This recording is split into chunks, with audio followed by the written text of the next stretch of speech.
ኤልያስ ሮቢንሰን በሺዎች የሚቆጠሩ ፓኬጆችን አድርሷል። ነገር ግን የዚህኛው ማክሰኞ ጠዋት ጉዞ የህይወቱን አቅጣጫ ለዘላለም እንደሚቀይረው በፍጹም አላወቀም ነበር። ወደ ቤሉድ ሂልስ ግዙፍ መኖሪያ ቤት እቃ ለማድረስ ሲገባ በአንድ የስዕል ማቆሚያ ላይ ያየው ነገር ባለበት ደርቆ እንዲቀር አደረገው። እናቱ እድሜ ልኳን በሳጥን ውስጥ የደበቀችውን የወርቅ የአንገት ሐብል ያደረገች አንዲት ወጣት ጥቁር ሴት ምስል በክብር ተቀምጧል።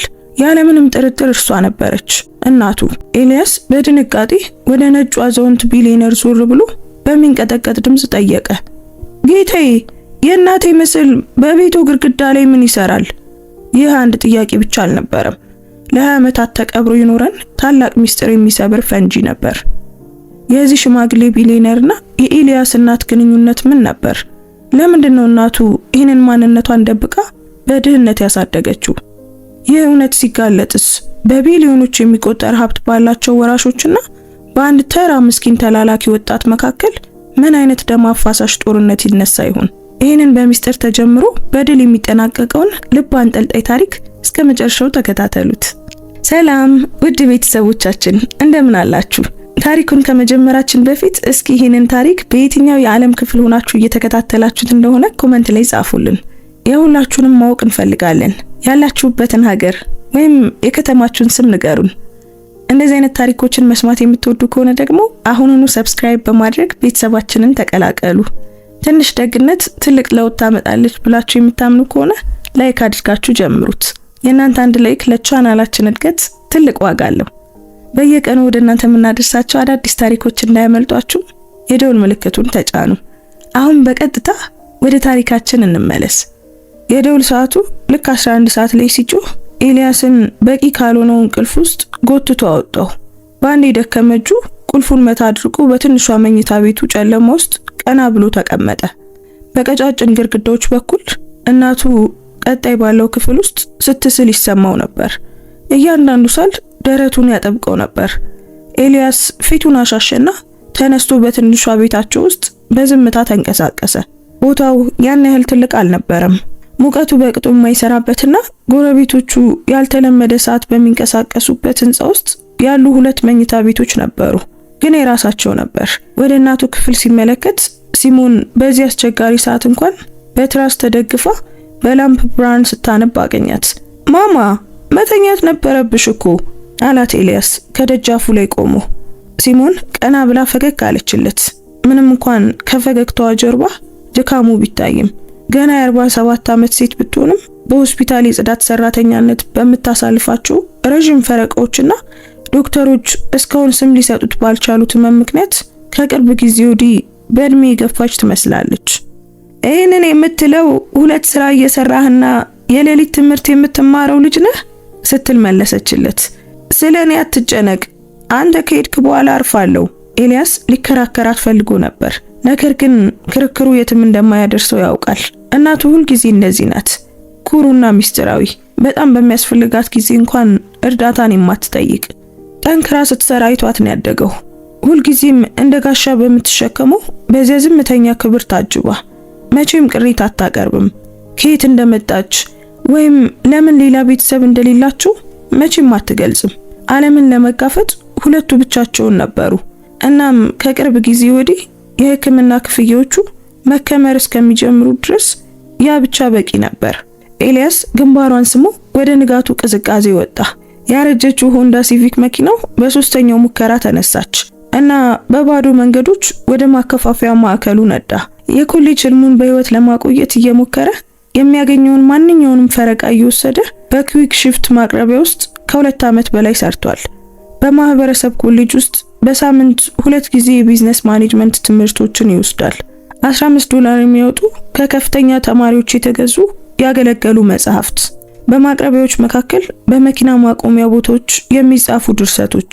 አድካሚ ነበር፣ ነገር ግን ከዚህ ከእጅ ወዳፍ ከሆነ ኑሮ የተሻለ ነገር እንደሚገነባ ለራሱ ቃል ገብቶ ነበር። የማከፋፈያ ማዕከሉ በዚህ ማለዳ ሰዓት እንኳን በስራ ይጨናነቅ ነበር። አሽከርካሪዎች ቫኖችን ይጭናሉ፣ ስካነሮች ይጮሃሉ እና ተቆጣጣሪዎች በድምጾቹ መሃል መመሪያዎችን ይሰጣሉ። ኤልያስ የሥራ ሰዓቱን አስመዝግቦ ስካነሩን አነሳ። ለሌላ ተራ ቀን ዝግጁ ሆነ። ተቆጣጣሪው ቶማስ ታብሌቱን ይዞ ሮቢንሰን ብሎ ጠራው። ዛሬ ለአንተ የተለየ ነገር አለኝ። ኤልያስ በጉጉት ወደሱ ሄደ። ቶማስ በ50ዎቹ ዕድሜ ውስጥ የሚገኝ አጭርና ወፈር ያለ ነጭ የቆዳ ቀለም ያለው ሲሆን ሁልጊዜም ለሱ ታማኝ ነበር። መቼም ቢሆን አድሎ አያደርግም፣ ግን ለማንም ደግሞ ቸልተኛ አይሆንም።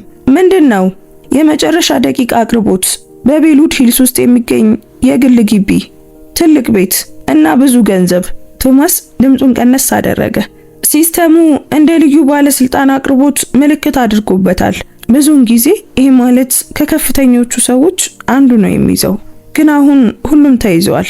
ደንበኛው በተለየ በንብረት ውስጥ የግል አቅርቦት እንዲደረግ ጠይቋል። ከተለመደው ክፍያ በ3 እጥፍ ይከፍላል። የኤልያስ አይኖች ተከፈቱ። በ3 እጥፍ? ያ የእናቱን የመድኃኒትና ሌላም ወጪዎችን ሊሸፍን ይችላል። ቆይ ይህን ያህል ለምን? ቶማስ ትከሻውን ሰበቀ። ሀብታም ሰዎች እንግዳ ናቸው። ምናልባት ፓኬጆቹን በሩ ላይ ትተን ስንሄድ አያምኑንም። ምናልባት አስፈላጊ ሆኖ መሰማት ይወዳሉ። ማን ያውቃል? ለዚህ ፍላጎት አለ ወይስ የለህም? ፓርሲሉ እስከ 9 ሰዓት እዚያ መድረስ አለበት። እያንዳንዱ ስሜት ለኤልያስ ይህ ነገር እንግዳ እንደሆነ ይነግረው ነበር። በ2 ዓመት የሥራ ዘመኑ ወደ ሰው ቤት እንዲገባ ተጠይቆ አያውቅም ነበር። በረንዳዎች፣ መግቢያዎች፣ የመስተንግዶ ጠረጴዛዎች። አዎ፣ ግን ውስጥ ቢሆንም 3 እጥፍ ክፍያ እኮ በጣም ብዙ ነው። እናም እናቱ መድኃኒቱን ትፈልጓለች። እወስዷለሁ። ቶማስ እንዲፈርም ታብሌቱን ሰጠው። በሙያዊ ሁኔታ ይሁን፣ ምንም ነገር እንዳትነካ፣ ጥያቄም እንዳትጠይቅ፣ ዝም ብለህ አስረክብና ውጣ። እነዚህ የቤሉድ ሂልስ አይነቶች ጊዜያቸው እንዲባክን ፈጽሞ አይፈልጉም። ኤልያስ መካከለኛ መጠን ያለው ፓርሲል በቫን ውስጥ ጭኖ አድራሻውን በስልኩ አወጣ። ቤሉድ ሂልስ። አንድ ጊዜ በአጋጣሚ ወደዚያ ነድቶ ሌላ ሀገር የገባ መስሎት ነበር። ከዛፎች ጀርባ ያሉ ግዙፍ መኖሪያ ቤቶች፣ የብረት በሮች፣ የደህንነት ካሜራዎች በየቦታው። ያረጀ ቫኑ አጠራጣሪ የስልክ ጥሪዎችን ሊያስነሳ የሚችልበት አይነት ሰፈር። ጉዞ ቀስ በቀስ ወደሚሻሉ መንገዶች 40 ደቂቃ ያህል ወሰደ። ቤቶቹ እየተለቁ፣ ሳር ቤቶች እየተስተካከሉ፣ መኪኖች ይበልጥ ውድ እየሆኑ መጡ።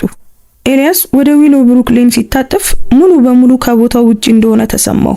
ቫኑ እንደ ሙዚየም የሚመስሉ ቤቶችን፣ ሁሉንም የጥንት ሀብትና የቆዩ ዛፎችን አልፎ ሄደ። አድራሻው ወደ አንድ ግንብ የሚመስል በር መራው። በሁለቱም በኩል የድንጋይ አምዶች ቆመዋል። በተወሳሰቡ ቅጦች በተጠማዘዘ ብረት ተያይዟል። በአንድ አምድ ላይ የተቀመጠ ካሜራ የሱን መቅረብ ለመከታተል ዞረ። ኤልያስ መስኮቱን ዝቅ አድርጎ በኢንተርኮም ላይ ያለውን የጥሪ ቁልፍ ተጫነ። ለስተርሊንግ ነዋሪዎች ከኩዊክ ሽፍት የመጣ አቅርቦት አለ። ከሚሰማው በላይ በራስ መተማመን ያለው ለማስመሰል እየሞከረ ነበር። ኢንተርኮሙ ተንጫጫ። እባክዎ ይጠብቁ። ከ1 ደቂቃ በኋላ እንደገና ተንጫጫ። ወደ ዋናው ቤት ይንዱ፣ አንድ ሰው እዚያ ያገኙታል። በሮች በዝምታ ተከፈቱ። እናም ኤልያስ በትክክል በሚንከባከቡት የአትክልት ስፍራዎች ውስጥ በሚታጠፍ መንገድ በኩል ነዳ። ቤቱ ቀስ በቀስ ታየ እና መተንፈሱን እንዳይረሳ ራሱን የግድ ማስታወስ ነበረበት። ትልቅ ብቻ አልነበረም፣ ታሪካዊ ነበር። ስለ ጥንታዊ የአሜሪካ ሀብት በሚወጡ ፊልሞች ላይ የምታዩት አይነት ቦታ አለ አይደል? 3 ፎቅ ያለው ያረጀ ጡብና ነጭ አምዶች፣ በአንድ ግድግዳ ላይ የሚወጣ ሐረግ። ምናልባት ከሱ አጠቃላይ የቤቱ ህንጻ የበለጠ ዋጋ የሚያወጡ መስኮቶች። በማቅረቢያ ዩኒፎርሙና በተቧጨሩ ስኒከር ጫማዎቹ ሞኝ እንደሆነ እየተሰማው ከፊት ደረጃዎች አጠገብ ቆመ። ጥቁር ልብስ የለበሰ ሰው ከጎን መግቢያው በኩል ወጣ። በሙያዊ የጠባቂ አረማመድ እየተራመደ ነበር። እሱ ነጭ የቆዳ ቀለም ያለው መካከለኛ እድሜ ላይ ያለ የስራው አካል ሆኖ ሰውነቱን በቅርጽ የጠበቀ ሰው ነበር። ለአቶ ስተርሊንግ አቅርቦት አለ ሲል የደህንነት ጠባቂው ጠየቀ። ድምፁ ጨዋ ቢሆንም የራቀ ነበር። ኤልያስ መጠናቀቅ ያለበት ተግባር እንደሆነ ሁሉ አዎ ጌታዬ፣ ወደ ውስጥ እንዳመጣው ተነግሮኛል። ጠባቂው ራሱን ነቀነቀ። አቶ ስተርሊንግ የግል አቅርቦት ጠይቀዋል። እባክዎን ይከተሉኝ። ዝም ብለው አይንከራተቱ። ምንም ነገር አትንኩ። ኤልያስ ፓርሲሉን ይዞ ጠባቂውን ተከትሎ የፊት ደረጃዎችን ወጣ። በሩ ትንፋሹን እንደሚያስቆርጥ የመግቢያ አዳራሽ ተከፈተ። የእብነ በረድ ወለሎች፣ ምናልባትም ከመኪናው በላይ የሚመዝን ቻንዲለር፣ ልክ እንደ ፊልም ወደ 2ኛው ፎቅ የሚታጠፍ ደረጃ። ሁሉም ነገር ስለ ገንዘብ ይጮሃል፣ ስለ ጥንታዊ ሀብት፣ ለትውልድ ሲከማችና ሲያድግ የቆየ አይነት። በዚህ በኩል አለ ጠባቂው። በስዕሎች፣ በመልክዓ ምድሮች፣ በጥንታዊ ልብሶች ያጌጡ በቁም ነገር የተሞሉ ነጭ ሰዎች ምስሎች እና ኤልያስ ባልተረዳው ረቂቅ ስራዎች ወደ ተሞላው ኮሪደር እየመራው የእርምጃቸው ድምፅ በሚያብረቀርቁ ወለሎች ላይ ያስተጋባ ነበር። መደርደሪያዎቹ እስከ ከፍተኛ ጣሪያ ድረስ በሚረዝሙ እንደ ቤተ መጻሕፍት በሚመስል ቦታ ውስጥ አለፉ። ለመቆም በሚያስችል ትልቅ የእሳት ማገዶ አጠገብ የተቀመጡ የቆዳ የቤት ዕቃዎች፣ ከዚያም በእውነቱ ለመቀመጥ በጣም የሚያማምሩ በሚመስሉ የቤት ዕቃዎች ወደ ተሞላ መቀመጫ ክፍል ገቡ። ይህ ቤት አንድ ሰው የሚኖርበት ሳይሆን ሙዚየም ይመስል ነበር። ቀዝቃዛ፣ ቆንጆ፣ በጣም አስፈሪ። ጠባቂው በአንድ ደጃፍ ላይ ቆሞ ወደ ውስጥ ምልክት አደረገ። አቶ ስተርሊንግ በረንዳው ላይ ናቸው። ፓርሲሉን በሩ አጠገብ ባለው ጠረጴዛ ላይ መተው ትችላለህ። ኤልያስ በጠዋት ብርሃን ወደ ተሞላ ክፍል ገባ። መስኮቶቹ ከወለል እስከ ጣሪያ በሶስት በኩል ተዘርግተዋል። ወደ ሩቅ ወደሚታዩ የአትክልት ስፍራዎች ያመለክታሉ። ውድ በሆኑ ማሰሮች ውስጥ ያሉ ተክሎች ግድግዳዎቹን ተከትለው ተቀምጠዋል። እዚህ ያሉት የቤት ዕቃዎች ቀለል ያሉ ናቸው፣ ብዙም መደበኛ ያልሆኑ፣ ልክ አንድ ሰው በትክክል የሚጠቀምበት ቦታ ይመስላል። እናም ከዚያ ኤልያስ አየው። ሰውየው ከሩቅ መስኮቶች አጠገብ ቆሟል። እጆቹን ከጀርባው አያይዞ ግቢውን ተመለከተ። እሱ አዛውንት ነበር፣ ምናልባትም በሰባዎቹ ዕድሜ ውስጥ የሚገኝ ነጭ ጸጉር ያለውና ሙሉ ሕይወቱን ትዕዛዝ ሲሰጥ እንዳሳለፈ የሚጠቁም አቋም ያለው። ከጀርባው እንኳን ባለስልጣን መሆኑ ያስታውቃል። ይህ ኤድዋርድ ስተርሊንግ ነበር። ምንም እንኳን ኤልያስ ስሙን እስካሁን ባያውቀውም በሙት መናፍስት በተሞላ ቤት ውስጥ ያለ ሌላ ነጭ ሀብታም ነበር። ኤልያስ የቢሊየነሩን ሐሳብ እንዳያስተጓጉል በመፈለግ ጠባቂው ወደ ጠቆመው ጠረጴዛ በዝምታ ተንቀሳቀሰ። ፓርሲሉን በጥንቃቄ አስቀምጦ ሊወጣ ዞር ሲል አንድ ነገር አይኑን ሳበው። በክፍሉ መሃል አቅራቢያ በፀሐይ ብርሃን ውስጥ አንድ የስዕል መቆሚያ ቆሟል። በሱ ላይ አንድ ትልቅ ምስል አርፏል። በኪነ ጥበብ ማዕከላት ውስጥ የምታዩት አይነት። ስዕሉ ምናልባትም በሃያዎቹ መጨረሻ ላይ ያለች ጥቁር ሴት በአትክልት ስፍራ ውስጥ ተቀምጣ ያሳያል። የሚያምር ጥቁር ሰማያዊ ልብስ ለብሳለች እና ፀጉሯ ወደ ኋላ ተሰብስቧል። ይህም ጉልህ የሆኑ ጉንጮቿና አሳቢ አይኖቿን ያሳያል። የወርቅ የአንገት ሐብል በደረቷ ላይ በጉልህ ይታያል። በስዕሉ ላይ ያለው ብርሃን ይስባል። ልክ ለስዕሉ ስትቀመጥ ብርሃን ይስብ እንደነበረው ሁሉ። ኤልያስ ስዕሉን ሲያይ ደርቆ ቀረ። የማቅረቢያ ቦርሳው ከጣቶቹ አምልጦ ወለሉ ላይ ድምፅ አሰምቶ ወደቀ። ያንን ፊት ያውቀዋል። በየቀኑ በህይወቱ አይቶታል። በምስሉ ላይ ያለችው ሴት እናቱ ነበረች። አሁን እንደምትመስለው በህይወት ደክማና ዝላ ሳይሆን ወጣት፣ ጤነኛና ይበልጥ ደስተኛ ነበረች። ግን ቢሆንም እሷ ነበረች። የመንጋጋዋ ቅርጽ፣ የትከሻው አቀማመጥ፣ አይኖቿ መቼም የማትናገረውን ሚስጥር የያዙበት መንገድ። የአንገት ሐብሉም እንኳን የሚያውቀው ይመስላል። ምንም እንኳን ያየው አንድ ጊዜ ብቻ ቢሆንም የድሮ ፎቶዎችን ሲፈልግ በቁም ሳጥኗ ጀርባ ባለው ሳጥን ውስጥ ተደብቆ አይቶታል። የኤልያስ ልብ በጣም ከመምታቱ የተነሳ ጎድን አጥንቱን የሚሰብረው መሰለው። እይታው ተረበሸ። ከዚህ ምስልና ከህልውናው የማይቻል እውነታ በስተቀር ምንም ነገር አልነበረም። እናቱ በቢሊየነር መኖሪያ ቤት ውስጥ በስዕል መቆሚያ ላይ ምን ትሰራለች? ይህ ሰው እንዴት የሷ ፎቶ ሊኖረው ቻለ? ለምን እንደዚህ አይነት ሰው እንደምታውቅ መቼም አልጠቀሰችም።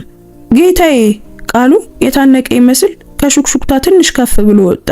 ኤድዋርድ ስተርሊንግ ከመስኮቱ ዞረ። እሱ በትክክል ኤልያስ የጠበቀው አይነት ነበር። በትውልድ ጥሩ አስተዳደግና በተሻለ የተመጣጠነ ምግብ የተገኘ ፊት ያለው ነጭ አዛውንት ሰው። የተሰፋ ልብስ፣ ውድ ሰዓት፣ ያ ግድ የለሽ ለአንድ ቀንም ስለ ገንዘብ ተጨንቆ የማያውቅ ሰው በራስ መተማመን ነበረው። ኤልያስን በትንሽ ጉጉት ተመለከተው። ምናልባት አቅራቢው ልጅ ለምን አሁንም እዚያ እንደቆመ እያሰበ ሳይሆን አይቀርም። ከዚያም እይታው ኤልያስ ወደሚያይበት ቦታ ወደ ምስሉ ተጓዘ። በኤድዋርድ ገጽታ ላይ አንድ ነገር ተለወጠ። ጥንቃቄ የተሞላበት ባዶነት እንደ ጭንብል በፊቱ ላይ ተዘረጋ።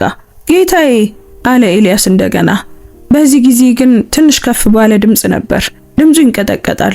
ለምንድነው የእናቴ ፎቶ በቤቱ ውስጥ የተገኘው? ክፍሉ ሙሉ በሙሉ ጸጥ አለ። ከውጭ የሚሰማው ድምጽ እንኳን የቆመ መሰለ። የደህንነት ጠባቂው በደጃፉ ላይ በንቃት ቆመ።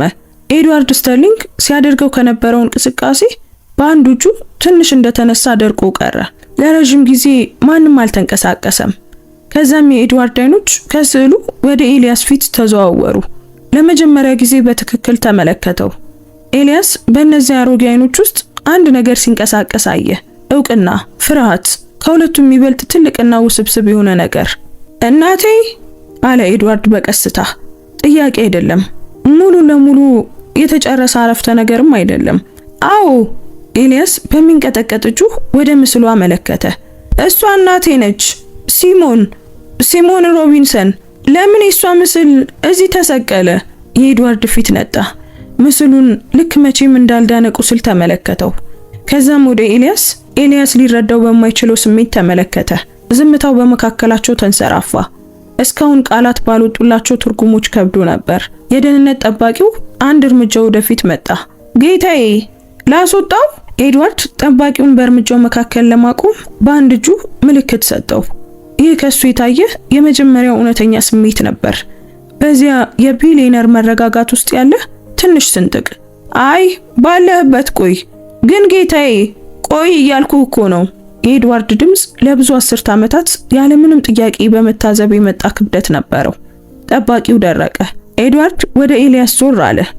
በዚያ ሁሉ ገንዘብና ስልጣን ስር ያለ የሚመስል ሰብአዊ ነገር በፊቱ ላይ ታየ። ምን አልክ? አለ ኤድዋርድ በቀስታና በጥንቃቄ። የእናትህ ስም ሲሞን ሮቢንሰን ነው? አዎ፣ ኤልያስ መለሰ። መላ ሰውነቱ ይንቀጠቀጥ ነበር። ሲሞን ሮቢንሰን እድሜው 47 ነው። በካውንቲ ጄኔራል ሆስፒታል ውስጥ ትሰራለች። ሙሉ ህይወቴን ያሳደገችኝ እሷ ብቻ ናት። እናም እዚያ ላይ ያለው የእሷ ምስል ነው። እንዴት እንዳገኙትና ምን ማለት እንደሆነ ይንገሩኝ። የኤድዋርድ እጆች ተንቀጠቀጡ። በአንድ ላይ አጣበቃቸው። ነገር ግን ኤልያስ አየው። የሽማግሌው ፊት ሲገረጣ አየ። በራሱ መቆም አቅቶት በመስኮቱ ፍሬም ላይ መደገፍ ሲኖርበት አየ። ኤልያስ በአጋጣሚ የገባበት ነገር ከቀላል ምስል ከአጋጣሚም በላይ ትልቅ ነበር። ይህ ሆን ተብሎ የተቀበረ ነገር ነበር እና ኤልያስ ደግሞ አሁን መቃብሩን ከፍቶታል። ተወን አለ ኤድዋርድ ለደህንነት ጠባቂው። ሁሉም ሰው አሁን ከዚህ ክፍል ይውጣ። ጌታዬ፣ አሁን የሚሆን አይመስለኝም። አሁኑኑ። ቃሉ ልክ እንደ ፈንጂ ፈነዳ። ጠባቂው በስርዓቱና በቀጥታ ትዕዛዙ መካከል ተከፋፍሎ አመነታ። ከዚያም እንደታዘዘው ከክፍሉ ወጣ። ኤልያስ በራዲዮ በኩል በቀስታ ሲናገር ሰማው። ምናልባት ለሌሎች ሰራተኞች ማስጠንቀቂያ እየሰጠ ሳይሆን አይቀርም። ነገር ግን በጥቂት ቅስፈታት ውስጥ ድምጾች ጠፉ። እናም ድንገት እንደ ፈንጂ መስክ በሚሰማው በፀሐይ ብርሃን የተሞላ ክፍል ውስጥ ኤልያስና ኤድዋርድ ስተርሊንግ ብቻቸውን እርስ በርሳቸው እየተያዩ ቆሙ። ኤድዋርድ በቀስታ ወደ አንድ ወንበር ተንቀሳቀሰና በከባድ ሁኔታ ተቀመጠ። ድንገት ያረጀ ሽማግሌ ብቻ ሳይሆን ጥንታዊ መሰለ። ልክ እነዚያ ጥቂት ቃላት በጥቂት ሰከንዶች ውስጥ ለዓመታት ያስረጁት መሰለ። ሲሞን ማሪ በቀስታ ደገመው። ከዚህ ሁሉ ጊዜ በኋላ ታውቃታለህ? ከእንግዲህ ጥያቄ አልነበረም። አውቃት ነበር። ኤድዋርድ ምስሉን ለረጅም ጊዜ ተመለከተው። ከረጅም ጊዜ በፊት በህይወቴ ውስጥ በጣም አስፈላጊ ሰው ነበረች። የኤልያስ አይምሮ ተረበሸ። ስለ ታሪኳ ፈጽሞ የማትናገረው፣ ስለ ኤልያስ አባት ለሚነሱ ጥያቄዎች የምትሸሸው፣ ከአንድ ነገር የምትደበቅ የምትመስለው እናቱ ለአንድ ቢሊየነር አስፈላጊ ሰው ነበረች። ይህ በትንሽ አፓርታማ ውስጥ ያሳደገችው የጽዳት ስራዎችን የሰራችና ቅሬታ አቅርባ የማታውቀውን ከዚያ ከተደበቀ የአንገት ሐብል በስተቀር ሌላ ዋጋ ያለው ነገር ኑሯት የማታውቀውን ሴት በተመለከተ ምንም ትርጉም አይሰጥም ነበር። እንዴት? ኤልያስ ጠየቀ። እንዴት አወቋት? ለምን ስለርሱ ፈጽሞ አታወራም? ለምን እንደምታዝንለት ሰው ምስሏን አስቀመጡ? እንዴት አወቋት? ለምን ስለርሱ ፈጽሞ አታወራም? ለምን ምስሏን እዚህ ያስቀመጡት? ኤድዋርድ ተመለከተው። ከዚያም በትክክል አየው እና ኤልያስ በእነዚህ አሮጌ አይኖች ጀርባ አንድ ነገር ሲሰበር አየ። ልገልጸው አልችልም። ሁሉንም አይደለም፣ ገና አይደለም። ቢሞክሩ ይሻላል።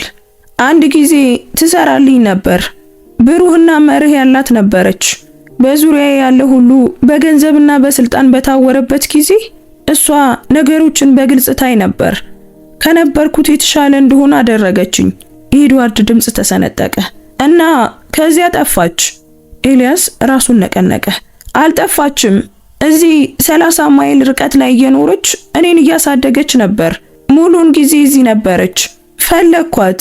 የኤድዋርድ እጆች በጭኑ ላይ ተንቀጠቀጡ። በጣም ፈለኳት። ነገር ግን ከጥቂት ጊዜ በኋላ መገኘት እንደማትፈልግ ግልጽ ሆነ እና ምክንያቶች ነበሩ፣ አደገኛ ምክንያቶች። ስለዚህ አቆምኩኝ። ግን መቼም አልረሳኋትም። ኤልያስ ወለሉ ከእግሩ በታች የሚወላውል መሰለው። ምን ምክንያቶች? ቆይ ስለምን እያወሩ ነው? በእኔ ዓለም ውስጥ ያሉ ሰዎች በእሷ ተጽዕኖ አልተደሰቱም። እንደ ስጋት ያዩት ነበር። እናም ነገሮች እየተባባሱ ሲሄዱ በእኔ አቅራቢያ መቆየቷ አደጋ ላይ እንደሚጥላት ግልጽ በሆነ ጊዜ ለመልቀቅ ለመተው መረጠች። ልጠብቃት ይገባኝ ነበር፣ ልታገልላት ይገባኝ ነበር። ይልቁኑ እኔ እንድትሄድ ፈቀድኩላት እና ከዚያን ጊዜ ጀምሮ በየቀኑ ተቆጭቻለሁ። እየዋሹኝ ነው። የኤልያስ ድምጽ ከፍ አለ። እናቴ እንደርሱ ላለ ለማንም ሰው ሰርታ አታውቅም። እሷ የሆስፒታል ጽዳት ሰራተኛ ነች። ሁልጊዜም የሆስፒታል ጽዳት ሰራተኛ ነች። ቢሊየነሮችን አታውቅም። ይህንን ዓለም ፈጽሞ አታውቀውም። ኤድዋርድ በቀስታ ተነስቶ ወደ ምስሉ ተራመደ። አንድ የሚንቀጠቀጥ እጁን ዘረጋ። ነገር ግን አልነካውም። ልክ ቢነካው የሚጠፋ መስሎት እንደፈራ ይመስላል። ይህ አንገት ሐብል አለ በቀስታ በሲሞን ጉሮሮ ላይ የተቀባውን ወርቅ እየነካ። ለሷ በልዩ ሁኔታ እንዲሰራ ያደረኩት ነው። ብቸኛ ነው። አሁንም አላት። የኤልያስ አፍ ደረቀ። በእናቱ ቁም ሳጥን ውስጥ ስላለው ሳጥን አሰበ። እሱ የሚያውቀው የማይመስላት ጥቂት የቆዩ ፎቶዎች፣ በቅርበት ያላያቸው አንዳንድ ወረቀቶች እናው መቼም የማታደርገው ግን ደግሞ የማትጥለው የወርቅ የአንገት ሐብል ያለበት ሳጥን። ስለዛ እንዴት አወቁ? ኤልያስ በሹክሹክታ ጠየቀ። ምክንያቱም እንድትቆይ በጠየኳት ምሽት የሰጧት እኔ ነኝ። የኤድዋርድ ድምጽ ተሰነጠቀ። እና እንደማትችል ነገረችኝ። መቆየት ሁለታችንንም እንደሚያጠፋ ተናገረች። በእርግጥ ትክክል ነበረች፣ ግን ያኔ ለማመን በጣም ኩሩ ነበርኩ። ኤልያስ አንድ እርምጃ ወደ ኋላ ተመለሰ። ከዚያም ሌላ። ይህ እውነት ሊሆን አይችልም። የእናቱ ሙሉ ህይወት፣ የነገረችውና ያልነገረችው ነገር ሁሉ ከዚህ ሰው ጋር በነበረ ግንኙነት ላይ የተገነባ ነበር። ፈጽሞ ያልጠቀሰችው ያለፈ ታሪክ። መሄድ አለብኝ። ቆይ። ኤድዋርድ ዞሮ እጁን ዘረጋ። እባክህ፣ ይሄ ከባድ እንደሆነ አውቃለሁ። ነገር ግን ሲሞን እናትህ ከሆነች እንዴት እንደሆነችና የት እንዳለች ማወቅ አለብኝ። ሰላም መሆኗን ማወቅ አለብኝ። ሰላም መሆን? ኤልያስ ሳቀ። ታማለች። እኛን ለማኖር በከባድ ሁኔታ ስትሰራ ቆይታለች። ሰላም አይደለችም። በጭንቅ ነው እየተረፈች ያለችው። እና እርሶ እዚህ በመኖሪያ ቤት ውስጥ ልክ እንደ ትውስታ ልታስቀምጠው የምትችለውን ነገር ምስሏን በስዕል አሳይተ ተቀምጠሃል። ኤድዋርድ ልክ እንደ ተመታ ሰው ተሸማቀቀ። አላወኩም ነበር እምላለሁ። አላወኩም። እየተቸገረች እንደሆነ ባውቅ ኖሮ ምን ታደርግ ነበር? ገንዘብ ትልክ ነበር? ሁሉንም ነገር ታስተካክል ነበር? ለዚያ 30 ዓመታትን ዘግይተሃል። ኤልያስ የማቅረቢያ ቦርሳውን ከወለሉ ላይ አነሳ። እጁ በጣም ከመንቀጥቀጡ የተነሳ ተጨነቀ። እየሄድኩ ነው፣ ወደ ቤት እየሄድኩ ነው እና ሄጄ እናቴን ምን እየተካሄደ እንደሆነ ጠይቃታለሁ። እናም አሁን እኔ ካሰብኩት የተለየ ነገር እንድትነግረኝ ተስፋ ብታደርግ ይሻልሃል። ኤልያስ ቆይ፣ ምን? ስሜን እንዴት ሊያውቁ ቻሉ? ኤልያስ ደረቀ። ራሱን አላስተዋወቀም ነበር። የኤድዋርድ ፊት ተሰባበረ። በዩኒፎርም ላይ ነው የስም መለያ። ኤልያስ ወደ ታች ተመለከተ። ልክ ነው በእርግጥ፣ ግን ኤድዋርድ የተናገረበት መንገድ አንድ ስህተት ያለበት መሰለ። ልክ ሌላ ነገር ለመሸፈን እየሞከረ ያለ ይመስላል። ልክ ምናልባት የኤልያስን ስም ከዛሬ በፊት ያውቀው እንደነበር ሁሉ። ከኛ ራቅ አለ ኤልያስ ወደ በሩ እያፈገፈገ። ከእናቴ ጋር የነበራችሁ ነገር ምንም ይሁን ምን አብቅቷል። ካበቃ ቆይቷል። እሷ በግልጽ እንዲሆን ፈልጋ ነበር። እባክህ። የኤድዋርድ ድምጽ ይዛለ ነበር። ዝም ብለ አዝናለሁ በላት። የተሻለ ነገር ማድረግ ነበረብኝ ብሏል በላት። ነገር ግን ኤልያስ በአዲስ ጉጉት በሚመለከቱት የደህንነት ጠባቂዎች አልፎ እየጠበቡ በሚሰሙት ኮሪደሮች ውስጥ ወደ ጧቱ ብሩህ አየር እየተራመደ ወጥቶ ነበር። ይህም ጭንቅላቱን ለማቅለል ምንም አላገዘውም። ወደ ቫን ውስጥ ገብቶ እዚያ ተቀመጠ። መሪውን አጥብቆ በመያዝ እንዴት መተንፈስ እንዳለበት ለማስታወስ ሞከረ። ስልኩን አቃጨለ። ከእናቱ የመጣ መልእክት። ጠዋትህ እንዴት ነው ልጄ? ኤልያስ መልእክቱን በትኩረት ተመለከተ። ጠዋቱ እንዴት ነው? እናቱ ከቢሊየነር ጋር የሆነ ሚስጥራዊ ያለፈ ታሪክ እንዳላት አሁን አውቆ ነበር። የእሷን ምስል በአንድ ግዙፍ መኖሪያ ቤት ውስጥ ልክ እንደ ንግስት ወይም እንደ የግል ንብረት ወይም ደግሞ እንደ ሁለቱም ሆና ተመልክቶታል። ስሟ ሲነሳ አንድ ያረጀ ነጭ ሰው ሲብረከረክ አይቷል። መልስ አላከላትም። ቫኑን አስነስቶ ወደ ማከፋፈያ ማዕከሉ ሳይሆን ወደ ቤቱ፣ ወደ እናቱ፣ እሷ በህይወት ዘመኗ ሁሉ ወደ ሸሸቻቸው መልሶች ነዳ።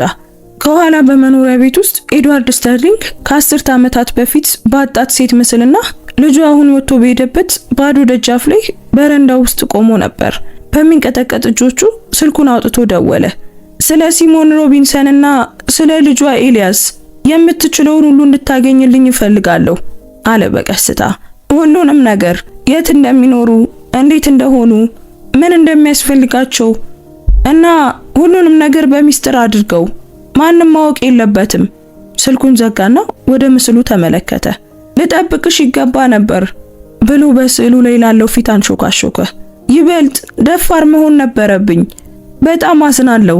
ቤቱ ከእንግዲህ ተቀብረው በማይቆዩ ሚስጥሮች ተሞልቶ በዙሪያው በዝምታ ተዋጠ። ኤሊያስ ከ2 ሰዓት በኋላ ወደ አፓርታማው ሲደርስ እናቱ ሳሎን ውስጥ ልብስ ስታጥፍ አገኛት። ፊቱን ባየችበት ቅስፈት በጠፋ ፈገግታ ቀና ብላ ተመለከተችው። ኤሊያስ ምን ሆነሃል? ለምን ስራ አልሄድክም?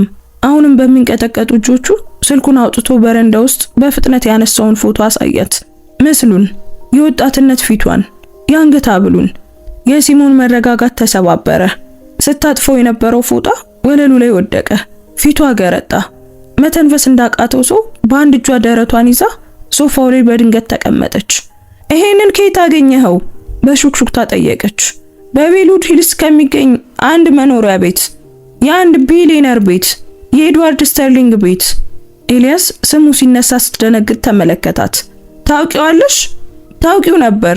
በስዕሉ ላይ ያለሽው አንቺ ነሽ እማዬ። ስለዚህ ነገር ማብራሪያ እንድትሰጪኝ እፈልጋለሁ።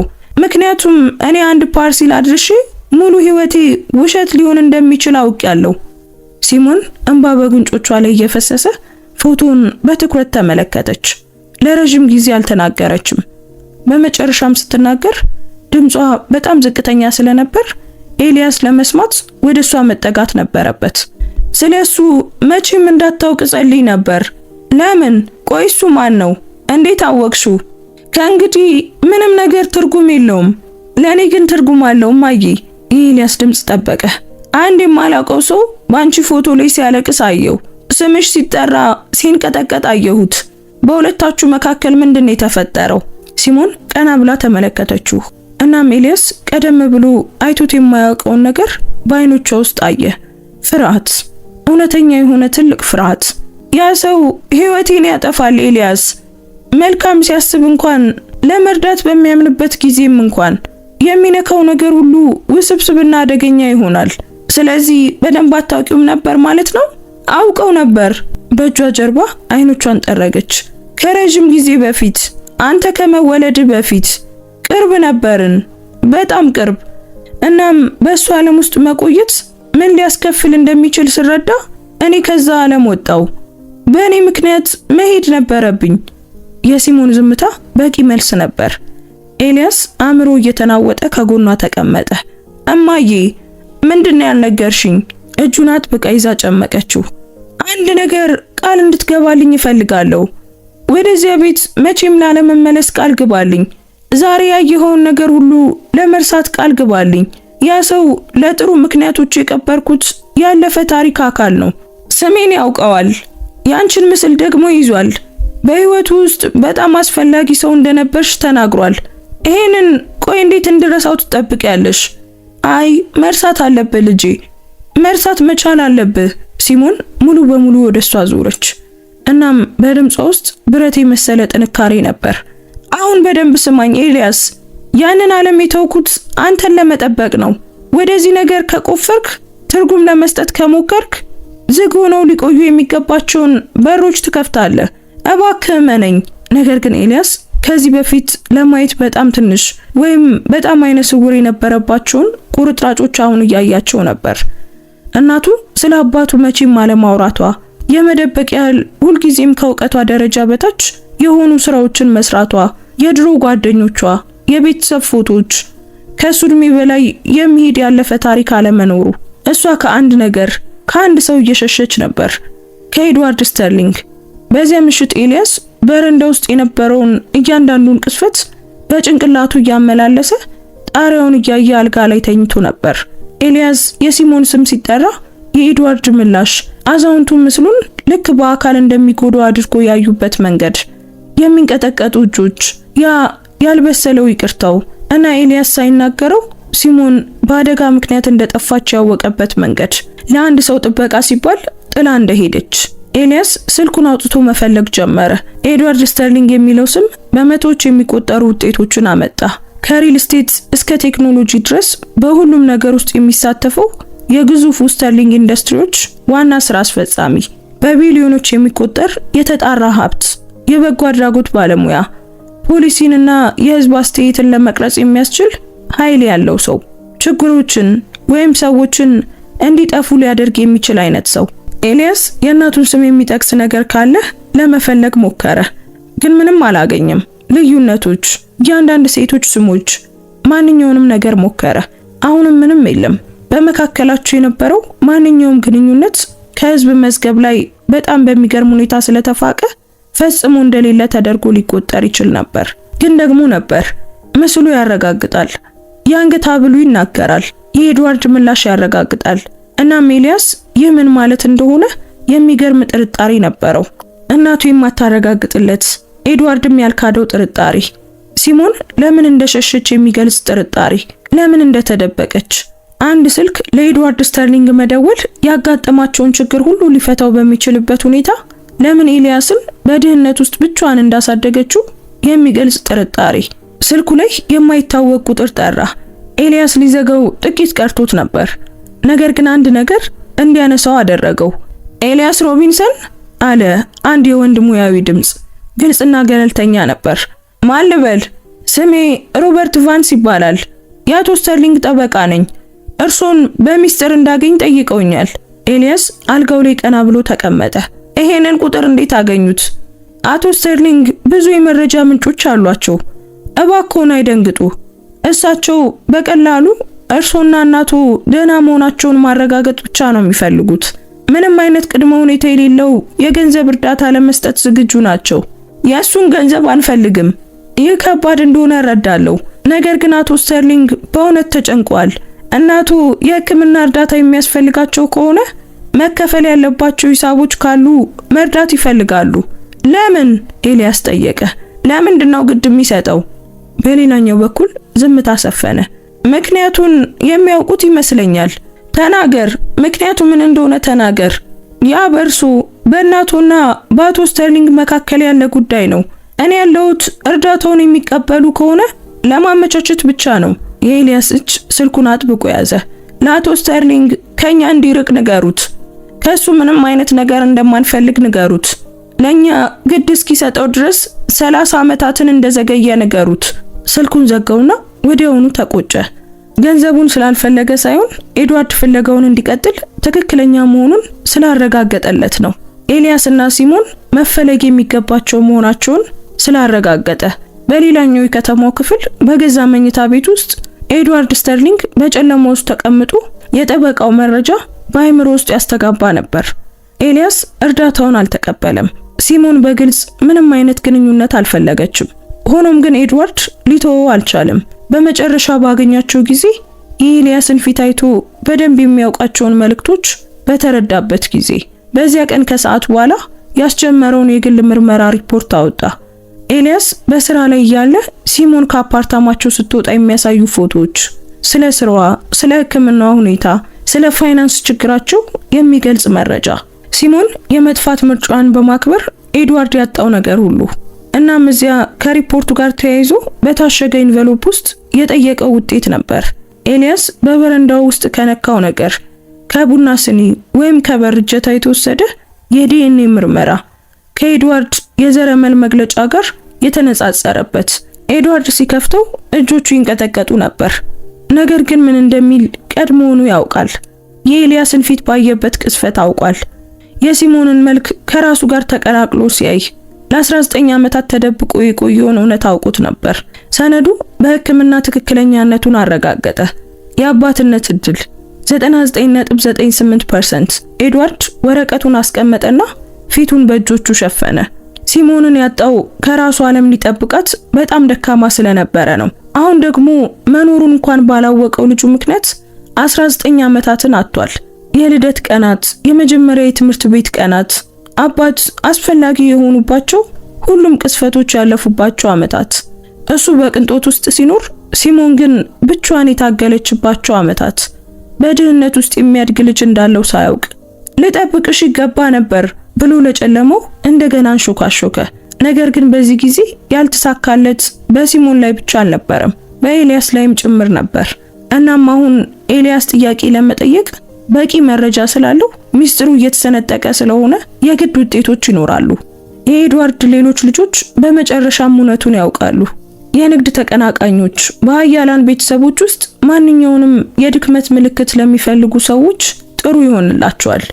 እውነቱ መውጣቱ አይቀርም እና ሲወጣ ደግሞ ሁሉንም ነገር ይበታትነዋል። ኤድዋርድ ሌላ ጥሪ ያደረገ። ይሄኛው ለደህንነት ኃላፊው ነበር። ለሲሞን ሮቢንሰንና ለልጇ ጥበቃ ያስፈልገኛል፣ በሚስጥር ግን ያለ ማቋረጥ። እንዲያውቁት አልፈልግም። ነገር ግን ከዛሬ ምሽት ጀምሮ ደህንነታቸው የተጠበቀ እንዲሆን ፈልጋለሁ። ምክንያቱም በአንድ ወቅት እነሱን በመልቀቁ ተሸንፏል። ለሚመጣው ነገር ተጋላጭ በማድረግ ዳግም መሸነፍ አልፈለገም። በትንሹ አፓርታማቸው ውስጥ ሲሞን መተኛት አልቻለችም። ኤድዋርድ ከረጅም ጊዜ በፊት የሰጣትን የአንገት ሐብል ይዛ ክፍሏ ውስጥ ተቀመጠች። ነገሮች ምንም ያህል ቢባባሱ ደብቃ የቆየችው እንጂ መቼም ያልሸጠችው የአንገት ሐብል ያሳለፉት ነገር እውነት መሆኑን ከማንኛውም ቃላት በላይ ያረጋገጠው። ይህ ቀን በመጨረሻም ሊመጣ እንደሚችል ኤልያስ እያደገ ሲሄድ ጥያቄ እንደሚጠይቅ ታውቅ ነበር። ነገር ግን ተጨማሪ ጊዜ እንደሚኖራት ተስፋ አድርጋ ነበር። እንዴት እንደምታብራራ ለማሰብ፣ ሁሉንም ነገር ለሚለውጠው እውነት እሱን ለማዘጋጀት ጊዜ እንደሚኖራት አስባ ነበር። ኤድዋርድ ስተርሊንግ የኤልያስ አባት ነበር እና ኤልያስ ያን የማወቅ መብት ነበረው። ነገር ግን ማወቁ ደግሞ አደጋ ላይ ይጥለዋል። የኤድዋርድ ውርስ በዲቃላ ልጅ እንዲወሳሰብ በማይፈልጉ ሰዎች ኢላማ ያደርገዋል። ሲሞን ከማምለጧ በፊት ሊያጠፋት ለነበረው ዓለም አሳልፎ ይሰጠዋል። እሱን ለመጠበቅ ነበር የሸሸችው። እሱን በሰላም ለማቆየት ነበር ተደብቃ የቆየችው እና አሁን ባልተገባ ቤት ውስጥ በተደረገ አንድ አቅርቦት ምክንያት የከፈለችው መስዋዕትነት ሁሉ ከንቱ ሊሆን ተቃርቧል። ሲሞን እጇን በአንገት ሐብሉ ላይ ጨበጠችና አንድ ውሳኔን አስተላለፈች። ለኤልያስ እውነቱን ትነግሯለች። ሁሉንም አይደለም፣ ነገር ግን ለምን ከኤድዋርድ ዓለም እንዳራቀችው እንዲረዳው ያህል ትነግሯለች። ቀሪው ገና ነው፣ አሁን አይደለም። አደጋው እውነተኛ መሆኑን እንዲያውቅ ብቻ እና ከዚያም እንዲርቅ፣ ያለፈው ታሪክ ተቀብሮ እንዲቆይ፣ ከስተርሊንግ ጋር ከሚመጣው ውስብስብነት ይልቅ ቀላልና አስተማማኝ ህይወትን እንዲመርጥ ትነግሯለች። ዝም ብሎ እንዲሰማት ጸለየች። ምክንያቱም ካልሰማ ለምላሾቹ በጣም ከገፋ ያን ጊዜ የከፈለችው መስዋዕትነት ሁሉ ዋጋ ቢስ ይሆናል፣ ይበታተናል። እናም ከዚያ በኋላ ለሚመጣው ነገር አንዳቸውም በህይወት እንደሚተርፉ አታውቅም ነበር። ከኤድዋርድ ጋር ከተጋፈጠ፣ ከእናቱ ጋር ስሜታዊ ውይይት ካደረገ በኋላ ኤልያስ በሌላ ሰው ታሪክ ውስጥ እየኖረ ያለ መሰለ። ስሜቱን ሊያስወግደው አልቻለም። በማግስቱ ጧት ስራ ላይ የታመመ መሆኑን ገለጸ።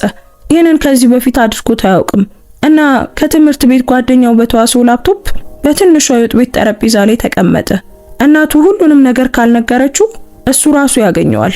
ሲሞን በሆስፒታል ውስጥ ወዳለው ፈረቋ ቀድማ ወጥታ ነበር። የውይይታቸው ክብደት አሁንም በትከሻዋ ላይ ያለ ይመስል በቀስታ ትንቀሳቀሳለች። ከመሄዷ በፊት ግንባሩን ስማ፣ እባክህ ልጄ ተጠንቀቅ፣ አንዳንድ እውነቶች ከውሸት በላይ ያማሉ ብላ አንሾካሾከችለት። ኤልያስ በሚያውቀው ነገር ጀመረ። ኤድዋርድ ስተርሊንግ ቢሊየነር፣ የስተርሊንግ ኢንዱስትሪዎች ዋና ስራ አስፈጻሚ። የፍለጋ ውጤቶቹ የአሜሪካን ስኬት ምስል ይስሉ ነበር። በሪል ስቴት ልማትና በቴክኖሎጂ ኢንቨስትመንቶች ላይ የተገነባ ግዙፍ ኢምፓየር። ነገር ግን ኤድዋርድ በራሱ ጥረት ብቻ የመጣ አልነበረም። ኤልያስ ይበልጥ በቆፈረ ቁጥር ወደ ኋላ ትውልዶች የሚሄድ የቆየ የቤተሰብ ሀብትን የሚጠቅሱ መረጃዎችን አገኘ።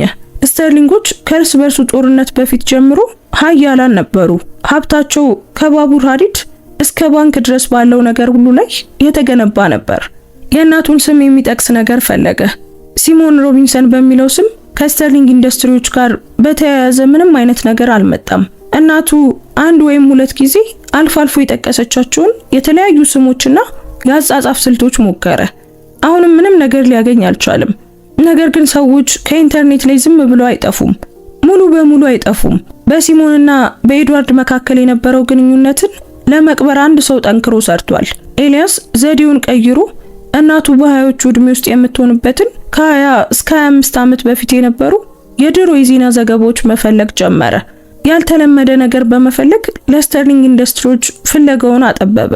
ቅሌቶች፣ ክሶች፣ የንግድ ግጭቶች፣ በዚያን ያህል ገንዘብና ስልጣን የሚመጡ ብዙ የኩባንያ ድራማዎች ነበሩ። ነገር ግን በ1999 በወጣ አንድ የንግድ መጽሔት ላይ አጭር መጥቀስ እስካገኘ ድረስ ጎልቶ የሚታይ ነገር አልነበረውም። ስተርሊንግ ኢንዱስትሪዎች የሥራ አስፈጻሚ አማካሪ ቦርድ መልሶ ማዋቀሩን አስታወቀ። ከውስጥ ግምገማ በኋላ በርካታ ቁልፍ የሥራ መደቦች ተሰረዙ። ግልጽ ያልሆነ ነበር ምን ማለት ሊሆን እንደሚችል ወይም ሁሉንም ነገር ሊገልጽ የሚችል የኩባንያ አነጋገር። ነገር ግን ኤልያስን ትኩረት ሳበው። 1999 እሱ የተወለደው በ2006 ነበር። ይህ ማለት እሱ ከመወለዱ 7 ዓመታት በፊት ማለት ነው። በዚያ ወቅት ዙሪያ መፈለጉን ቀጠለ። ስለ ኩባንያው ባህል፣ ለውጥ እና ስትራቴጂያዊ አሰላለፍ ተጨማሪ ማጣቀሻዎችን አገኘ። ዝግ በሆኑ በሮች በስተጀርባ ትልቅ ነገር እንደተፈጠረ የሚጠቁሙ ጥንቃቄ የተሞላባቸው ቃላት። ከዚያም አንድ ፎቶ አገኘ። በ1998 ዓመተ ምህረት ከተደረገ የበጎ አድራጎት ምሽት የተወሰደ ነበር። የስተርሊንግ ኢንዱስትሪዎች የሥራ አስፈጻሚዎች የቡድን ፎቶ። ኤልያስ ፊቶችን እየመረመረ ፎቶውን አጉልቶ አየው እና በዚያ በኋለኛው ረድፍ ላይ አንዲት ወጣት ጥቁር ሴት በሚያምር ልብስ ቆማለች። የፎቶ ጥራት ያን ያህል ጥሩ አልነበረም። ነገር ግን የኤልያስ ልብ መምታት ጀመረ። አቋሟ፣ ራሷን የያዘችበት መንገድ እናቱ ልትሆን ትችላለች። የመግለጫው ጽሑፍ ስሞችን ከስር ዘርዝሯል። ነገር ግን ከፊቶች ጋር አላዛመዳቸውም። ዝም ብሎ ስተርሊንግ ኢንዱስትሪዎች አመራርና አማካሪ ቡድን ይላል። ኤልያስ ፎቶውን አስቀመጠና መቆፈሩን ቀጠለ። ከአንድ ሰዓት በኋላ ደሙን የሚያቀዘቅዝ ነገር አገኘ።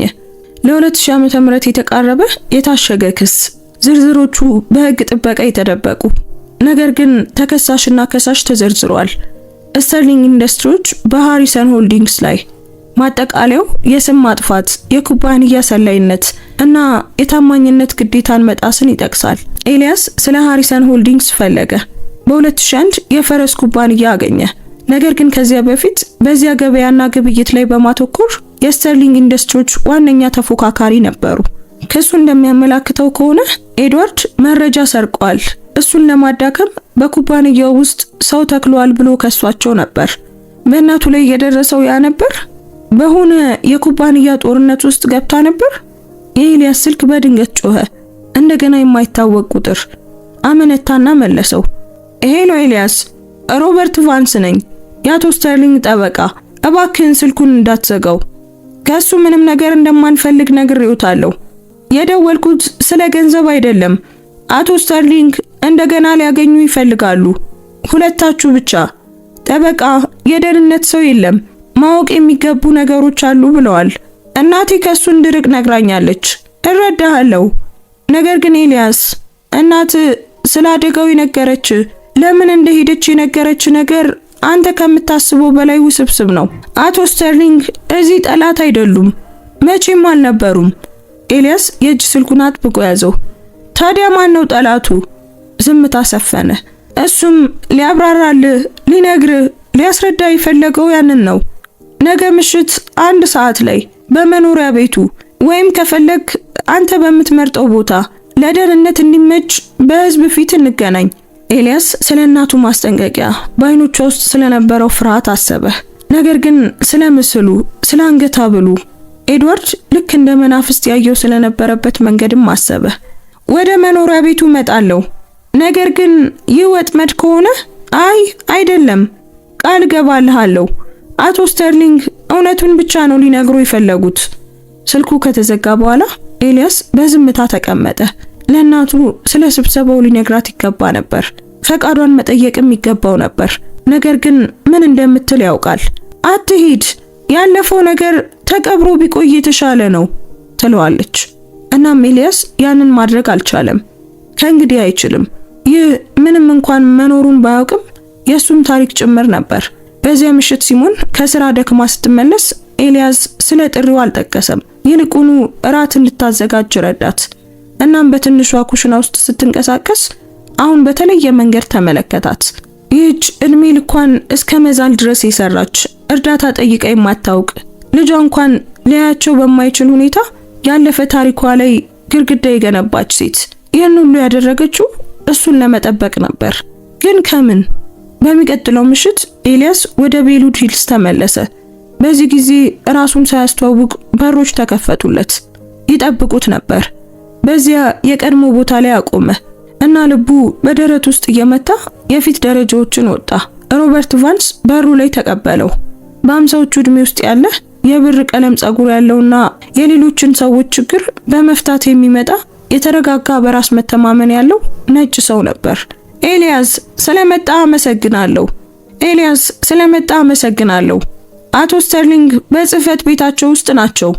መንገዱን አሳይሃለሁ። እርሶ ይቆያሉ? ኤልያስ በመኖሪያ ቤት ውስጥ እየተራመዱ ጠየቀ። አይ፣ አቶ ስተርሊንግ በግልጽ ተናግረዋል። ይህ ውይይት የግል ነው፣ ነገር ግን አስፈላጊ ከሆነ በአቅራቢያ ሆናለሁ። ሮበርት በአንድ ከባድ የእንጨት በር ላይ ቆሞ ከመክፈቱ በፊት አንድ ጊዜ አንኳኳ። ጌታዬ፣ ኤልያስ መጥቷል።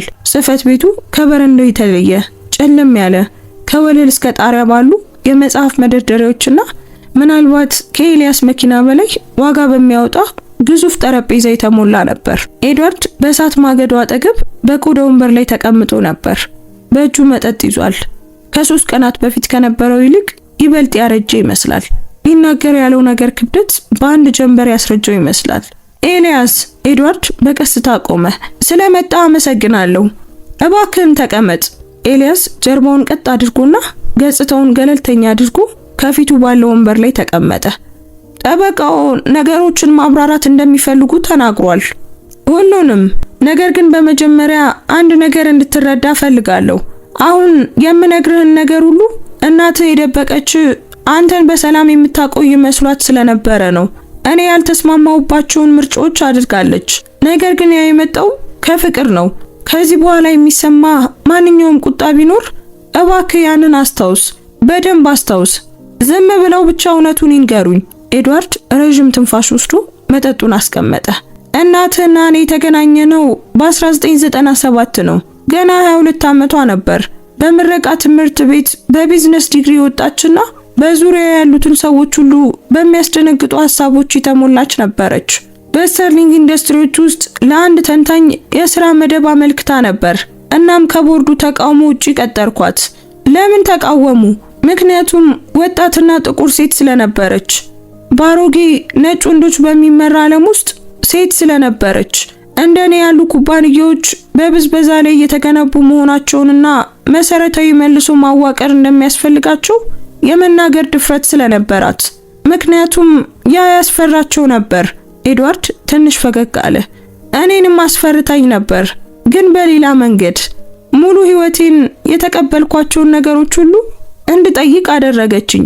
ኤልያስ ይህንን የሰማውን መግለጫ እሱን ካሳደገችው ዝምተኛ ሴት ጋር ለማዛመድ እየሞከረ አዳመጠው። በአንድ ዓመት ውስጥ ከተንታኝነት ወደ አማካሪነት ተሸጋገረች። ሁሉንም ነገር፣ እያንዳንዱን ስምምነት፣ እያንዳንዱን ውሳኔ የማየት እድል ነበራት። እናም ያንን እድል ወደ ተሻለ አሰራር፣ ፍትሃዊ ደሞዝ፣ ለአካባቢ ጥበቃ ኃላፊነትና ለስነ ምግባራዊ ምንጮች እንድንገፋበት ተጠቀመችበት። ቦርዱ ይጠላት ነበር። የንግድ አጋሮቼ እሷን እንደ ስጋት ነበር የሚያዩት። እኔ ግን እሰማት ነበር፣ ምክንያቱም ትክክል ስለነበረች። እናም በፍቅር ወድቄ ስለነበር። ቃላቱ በመካከላቸው አየር ላይ ተንጠልጥለው ቀሩ። የኤልያስ ጉሮሮ ተዘጋ። ነገሩ ሙያዊ እንዲሆን ሞክረን ነበር። የሚሰማን ነገር እውነት እንዳልሆነ ለማስመሰል ሞክረን ነበር። ነገር ግን የ1998ቱ ሊመለሱ የማይችሉ መስመሮችን አለፍን። ከእንግዲህ የሥራ ባልደረቦች ብቻ አልነበርንም። በህዝብ ፊት ይፋ ማድረግ ባንችልም በንግድም ሆነ በህይወት አጋሮች ነበርን። በወቅቱ ምንም እንኳን በስም ብቻ የነበረ ትዳር ቢሆንም ባለ ትዳር ነበርኩ። እናትህና እኔ ስለ ወደፊቱ ጊዜ ከሁኔታዎች ራሴን ካወጣው በኋላ አብረን አንድ ነገር የመገንባት ተስፋ ነበረን። ነገር ግን ያ አልሆነም አለ ኤድዋርድ። አልሆነም? ኤልያስ በቀስታ ተናገረ። አዎ፣ ምክንያቱም አንዱ ትልቁ ተፎካካሪያችን የነበረው ሃሪሰን ሆልዲንግ እድል አገኘ። ሲሞን በእኔ ላይ ተጽዕኖ እንዳላት ተረዱና ሊጠቀሙባት ሞከሩ። የውስጥ መረጃ ካልሰጠቻቸው ግንኙነታችንን እንደሚያጋልጡ አስፈራሯት። እምቢ ስትላቸው በቀጥታ እሷን ማጥቃት ጀመሩ። እኔን እየተጠቀመችብኝ እንደሆነ፣ ብቃት እንደሌላትና በብልግና ስልጣን ላይ እንደወጣች የሚገልጹ ወሬዎች ተሰራጩ። አንዳቸውም ግን እውነት አልነበሩም። ግን ጉዳቱ ደርሶ ነበር። የኤድዋርድ እጆች በቁጭት ተቆላልፈው ነበር። በይፋ ልከላከልላት ይገባ ነበር። ቆሜ ለሁሉም እውነቱን መናገር ነበረብኝ። እኔ ግን ያንን ለማድረግ ፈሪ ነበርኩ። ስለ ኩባንያው ስም፣ ስለ ራሴ ቦታ ተጨነቅኩ። ቦርዱ ከሷ ጋር ያለኝን የሥራ ግንኙነት እንዳቋርጥ ጫና እንዲያደርግብኝ ፈቀድኩ። ዝም በማለቴ እሷን የጠበቅኳት መስሎኝ ነበር። ነገር ግን እኔ ራሴን ብቻ ነበር የጠበቅኩት። ስለዚህ ጥላ ሄደች አለ ኤልያስ። አዎ ጥላ ሄደች። ነገር ግን ከመሄዷ በፊት አንድ አስደናቂ ነገር አደረገች። ሃሪሰን ሆልዲንግ ወሬ ብቻ ሳይሆን እውነተኛ የኩባንያ ስለላ እያደረጉ እንደሆነና ስምምነቶችን ለማበላሸት በስተርሊንግ ኢንዱስትሪዎች ውስጥ ሰው መትከላቸውን ደረሰችበት። ሲሞን ያንን ማስረጃ አግኝታ ሰጠችኝ። ያኔ በኢንተርኔት ላይ ያለው ክስ እሷ ለኔ የሰጠችኝ ስጦታ ነበር። ኩባንያዬን አዳነችና እኔን ግን ጥላኝ ሄደች። ኤልያስ ስለማያውቀው እንግዳ ሰው እየሰማ እንደሆነ ተሰማው። ለምን ይሄንን ሁሉ አልነገረችኝም? ምክንያቱም ነገሩ ይበልጥ እየከፋ ስለሄደ ነው። ኤድዋርድ ተነስቶ ወደ መስኮቱ ሄደ። ጀርባውን ለኤልያስ ሰጠ። ከሄደች በኋላ ልፈልጋት ሞከርኩ። የግል መርማሪዎችን ቀጠርኩ። ያገኘሁትን አቅም ሁሉ ተጠቀምኩ። ያገኘሁትን ነገር ግን በጣም አስፈራኝ። ሃሪሰን ሆልዲንግ ኩባንያዬን መጉዳት ብቻ አልነበረም የፈለገው። ለኔ ቅርብ የሆነን ማንኛውም ሰው ማጥፋት ይፈልግ ነበር። ስጋት ነው ብለው ባሰቧቸው ሰዎች ላይ የግድያ ትዕዛዝ አወጡ። ሲሞን በእኔ ምክንያት ባደረገችው ነገር ምክንያት አደጋ ላይ እንደሆነች ስረዳ አንድ ምርጫን አደረግኩ። ወደ ኤልያስ ዞረ። ፍለጋውን አቆምክ አይደል? እንድትጠፋ ፈቀድክ። አሁን በህይወቴ ውስጥ የነበራትን ማንኛውንም ፍንጭ ለመቅበር ግንኙነቶችን ተጠቀምኩ። ሰነዶችን ሁሉ አጠፋው። ስለ ግንኙነታችን ለሚያውቁ ሁሉ ገንዘብ ከፈልኩ። የሰላሟን ይጠብቅላታል ብዬ በማሰብ የማትታይ ያደረኳት እና ሰርቶላታል። ሃሪሰን ሆልዲንግ በመጨረሻም በራሳቸው ሙስና ምክንያት ወደቁ። ዛቻውም ጠፋ። ግን በዚያን ጊዜ ሲሞን ሄዳ ነበር እና እኔ ያደረኳቸውን መከላከያዎችን ላፈርስ ስሞክር እሷን የማገኝበት አንድም መንገድ አልነበረም። እኔ በበር ላይ እስክመጣ ድረስ አይደል? ኤልያስ ተናገረ። አሁን አንተ ደጃፌ ላይ እስክትመጣ ድረስ ምንም አይነት መንገድ አልነበረም። የኤድዋርድ አይኖች በእንባ ረጠቡ እና ፊትህን አየውና ወዲያውኑ አወኩኝ። ሲሞን ዝም ብላ እንዳልጠፋች አወኩኝ። ሁሉንም ነገር የሚቀይር ትልቅ ሚስጥር ይዛ እንደነበር አወኩ። ክፍሉ በጣም የጠበበ መሰለ። በድንገት ኤልያስ ተነስቶ ወደ ሰዓቱ ማገዶ እየተመላለሰ መራመድ ጀመረ። እርጉዝ መሆኗን አልነገረችኝም እያልክ ነው? እያልኩ ያለሁት ሁለታችንም ሳናውቅ በፊት ጥላ ሄደች ነው እና ስታውቅ ደግሞ ልትገድላት ወደ ነበረችው ዓለም ውስጥ ከምትመልስ ይልቅ ብቻዋን ለማሳደግ መረጠች። ይህ ፍትሃዊ አይደለም። የኤልያስ ድምጽ ተሰነጠቀ። እሷ ታግላለች። እኛ በጣም ታግለናል። ሙቀት በሌለባቸው ግድግዳ ውስጥ የአይጥ ድምጽ በሚሰማባቸው አፓርታማዎች ውስጥ ኖረናል። ሰውነቷን በሚያደክሙ ስራዎች ውስጥ ሰራ ነበር። አንተ ግን እዚህ መኖሪያ ቤት ውስጥ ሁሉንም ነገር ሊቀይር የሚችል ሀብት አለ። ይህ እንዴት ነው እኛን መጠበቅ የሚሆነው? አይደለም። የኤድዋርድ ድምጽ ተሰባበረ። ፍትሃዊ አይደለም፣ ትክክልም አይደለም። እሷን መፈለግ ካቆምኩበት ቀን ጀምሮ ያንን ጸጸት በየቀኑ ተሸክሜዋለሁ። ግን ኤልያስ፣ እኔ ስላንተ ፈጽሞ አላውቅም ነበር። ምናልባት ባውቅ ኖሮ የሆነ መንገድ አገኝ ነበር። አንተና እናትህ ሰላምና ጥበቃ እንድታገኙ ማንኛውንም ነገር አደርግ ነበር። ይሄንን እንዳምነት ትጠብቃለህ? ከሷ ይልቅ ኩባንያህን እንደመረጥክ አስቀድመህ አንተ ራስህ ተናግረሃል። ወንጀላው እንደ አካላዊ ድብደባ አረፈበት። ኤድዋርድ ደነገጠ፣ ግን አልተከራከረም። ልክ ነህ። ያንን ምርጫ አንድ ጊዜ አድርጌዋለሁ። እሱም የህይወቴ ትልቁ ስህተት ነበር። የምወዳትን ሴት አጣው። ምክንያቱም ለሷ ለመታገል በጣም ደካማ ነበርኩ።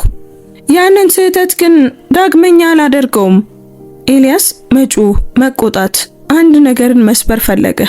ግን እየተንቀጠቀጠ እዚያው ቆመ። ሁለታችንም እያሰብን ያለውን ነገር ይናገሩ፣ ይበሉት።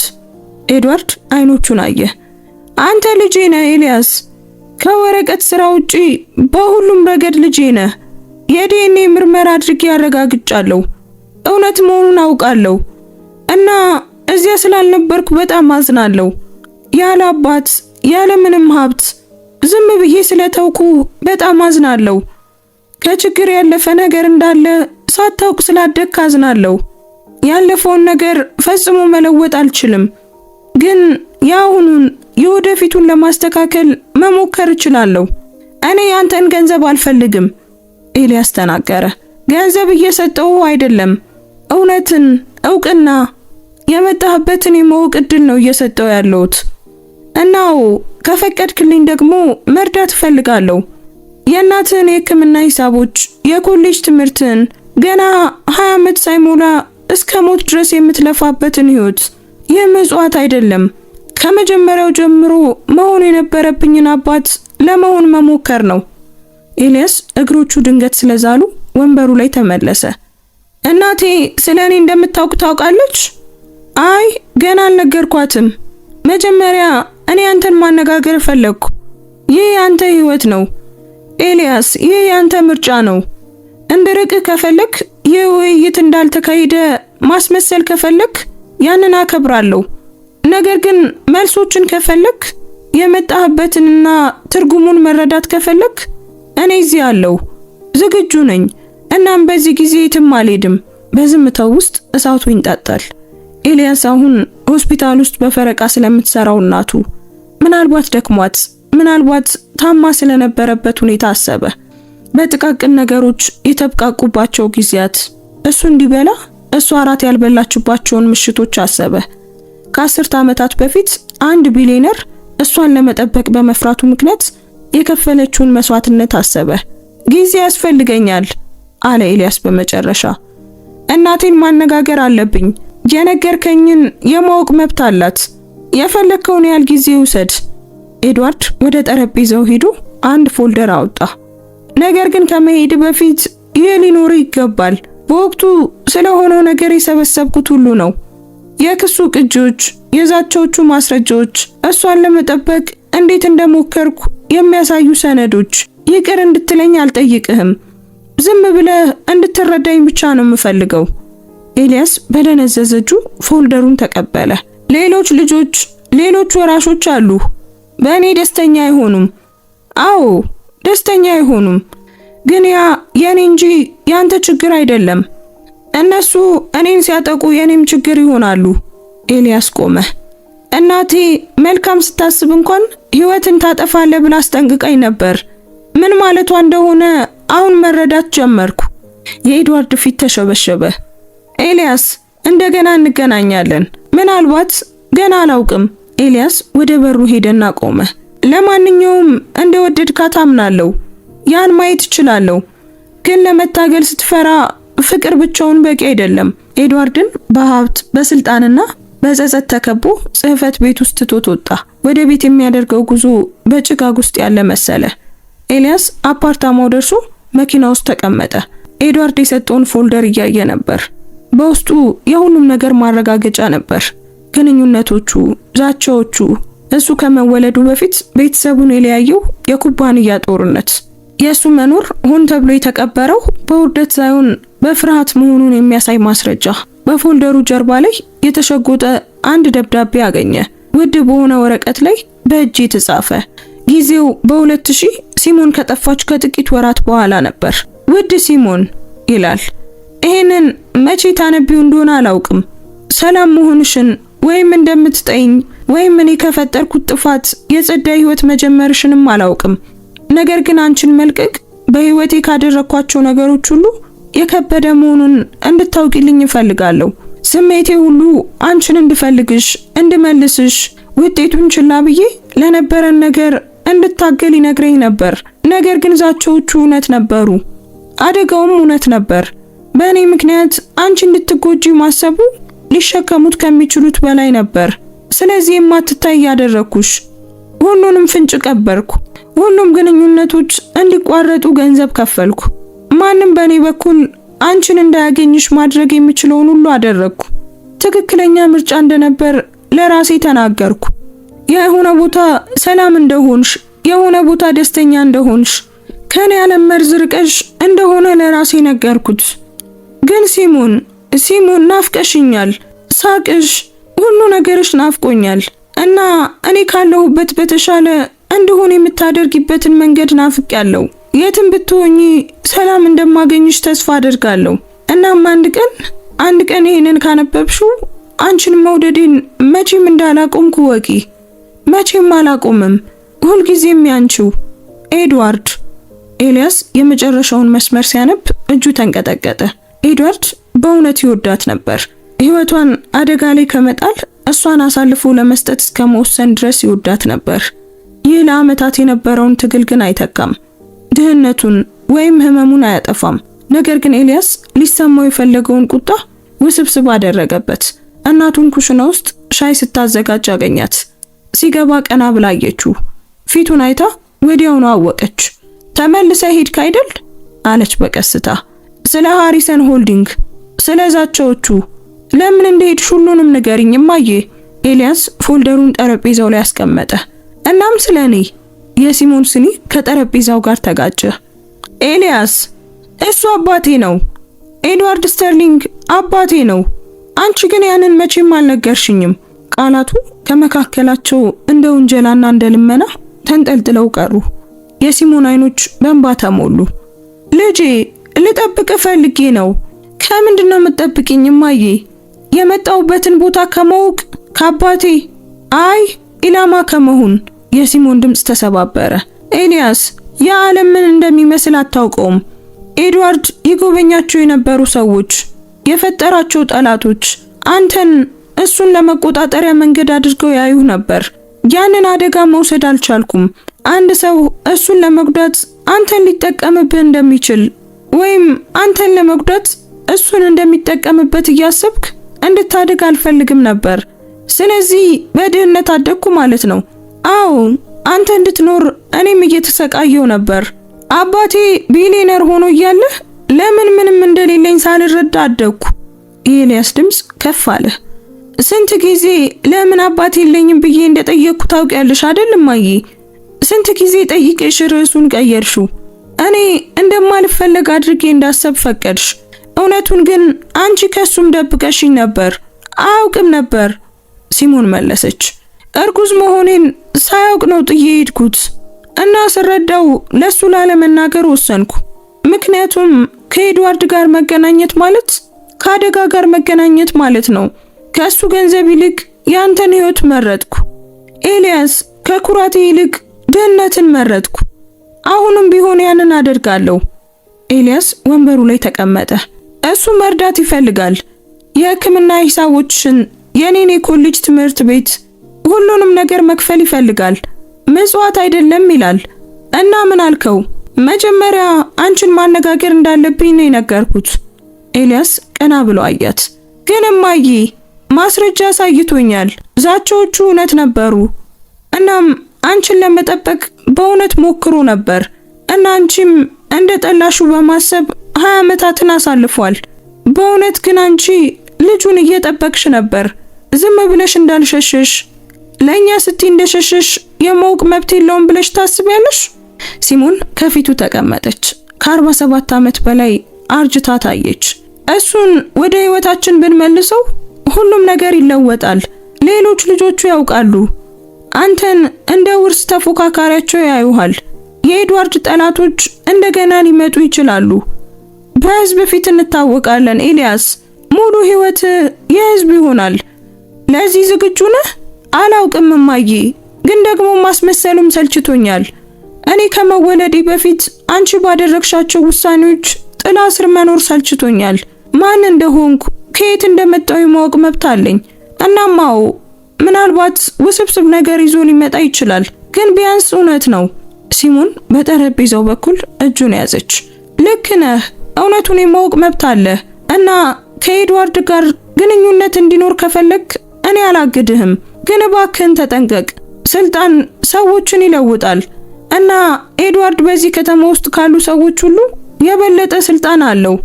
እማዬ አሁንም ይወድሻል አለ ኤልያስ በቀስታ። አይቼዋለሁ። እነዚህን ሁሉ ዓመታት ምስልሽን አስቀምጦታል፣ ደብዳቤዎችን ጽፎልሻል። መቼም አልረሳሽም። አንድ እንባ በሲሞን ጉንጭ ላይ ወረደ። አንዳንድ የፍቅር ታሪኮች ለእውነተኛው ዓለም በጣም ውስብስብ ናቸው። ወይም ደግሞ ምናልባት አንዳንድ የፍቅር ታሪኮች ሁለተኛ እድል ይገባቸዋል። በዚያ ምሽት ኤልያስ ለሮበርት ቫንስ አጭር መልእክት ላከ። ከኤድዋርድ ጋር እንደገና መገናኘት እፈልጋለሁ፣ ግን በዚህ ጊዜ እናቴ ማብራ ትመጣለች። መልሱ በጥቂት ደቂቃዎች ውስጥ መጣ። መቼና የት? ነገ በመኖሪያ ቤቱ ቀትር ላይ።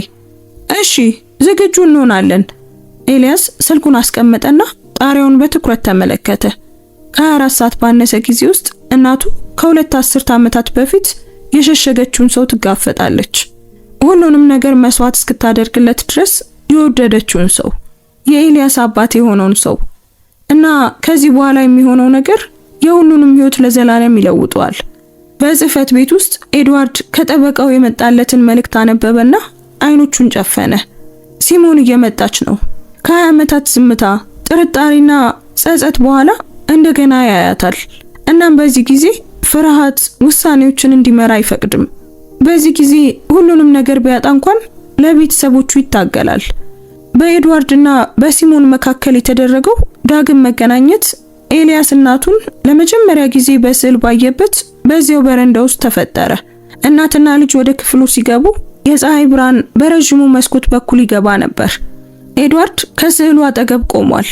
ምንም እንኳን እድሜው ቢገፋም ጀርባውን ቀጥ አድርጎ እጆቹን ወደፊት አቆላልፎ ልክ አንድ ከባድ ድንጋይ እንደሚወርድበት ሰው ተዘጋጅቶ ነበር። ሲሞን ስትታይ የኤድዋርድ መረጋጋት ጠፋ። እጆቹ ወደ ጎን ወደቁ። አፉ ተከፈተ፣ ግን ምንም ቃል አላወጣም። ዝም ብሎ ተመለከታት። ለዘላለም የጠፋች መስሎት የነበረውን ሰው አያት። ሲሞን ጥቂት እርምጃ ርቃ ቆማ አይኖቿ በእንባ ረጥበው ነበር። አሁን አርጅታለች፣ በአመታት ልፋትና ጭንቀት ስላለች። ነገር ግን ኤድዋርድ ያያት የነበረው ልክ መላው ዓለሙን እንደተገዳደረችው ያቺ ጎበዝ የ20 ዓመት ወጣት እንደሆነች ነበር። ጤና ይስጥልኝ ኤድዋርድ አለች በቀስታ።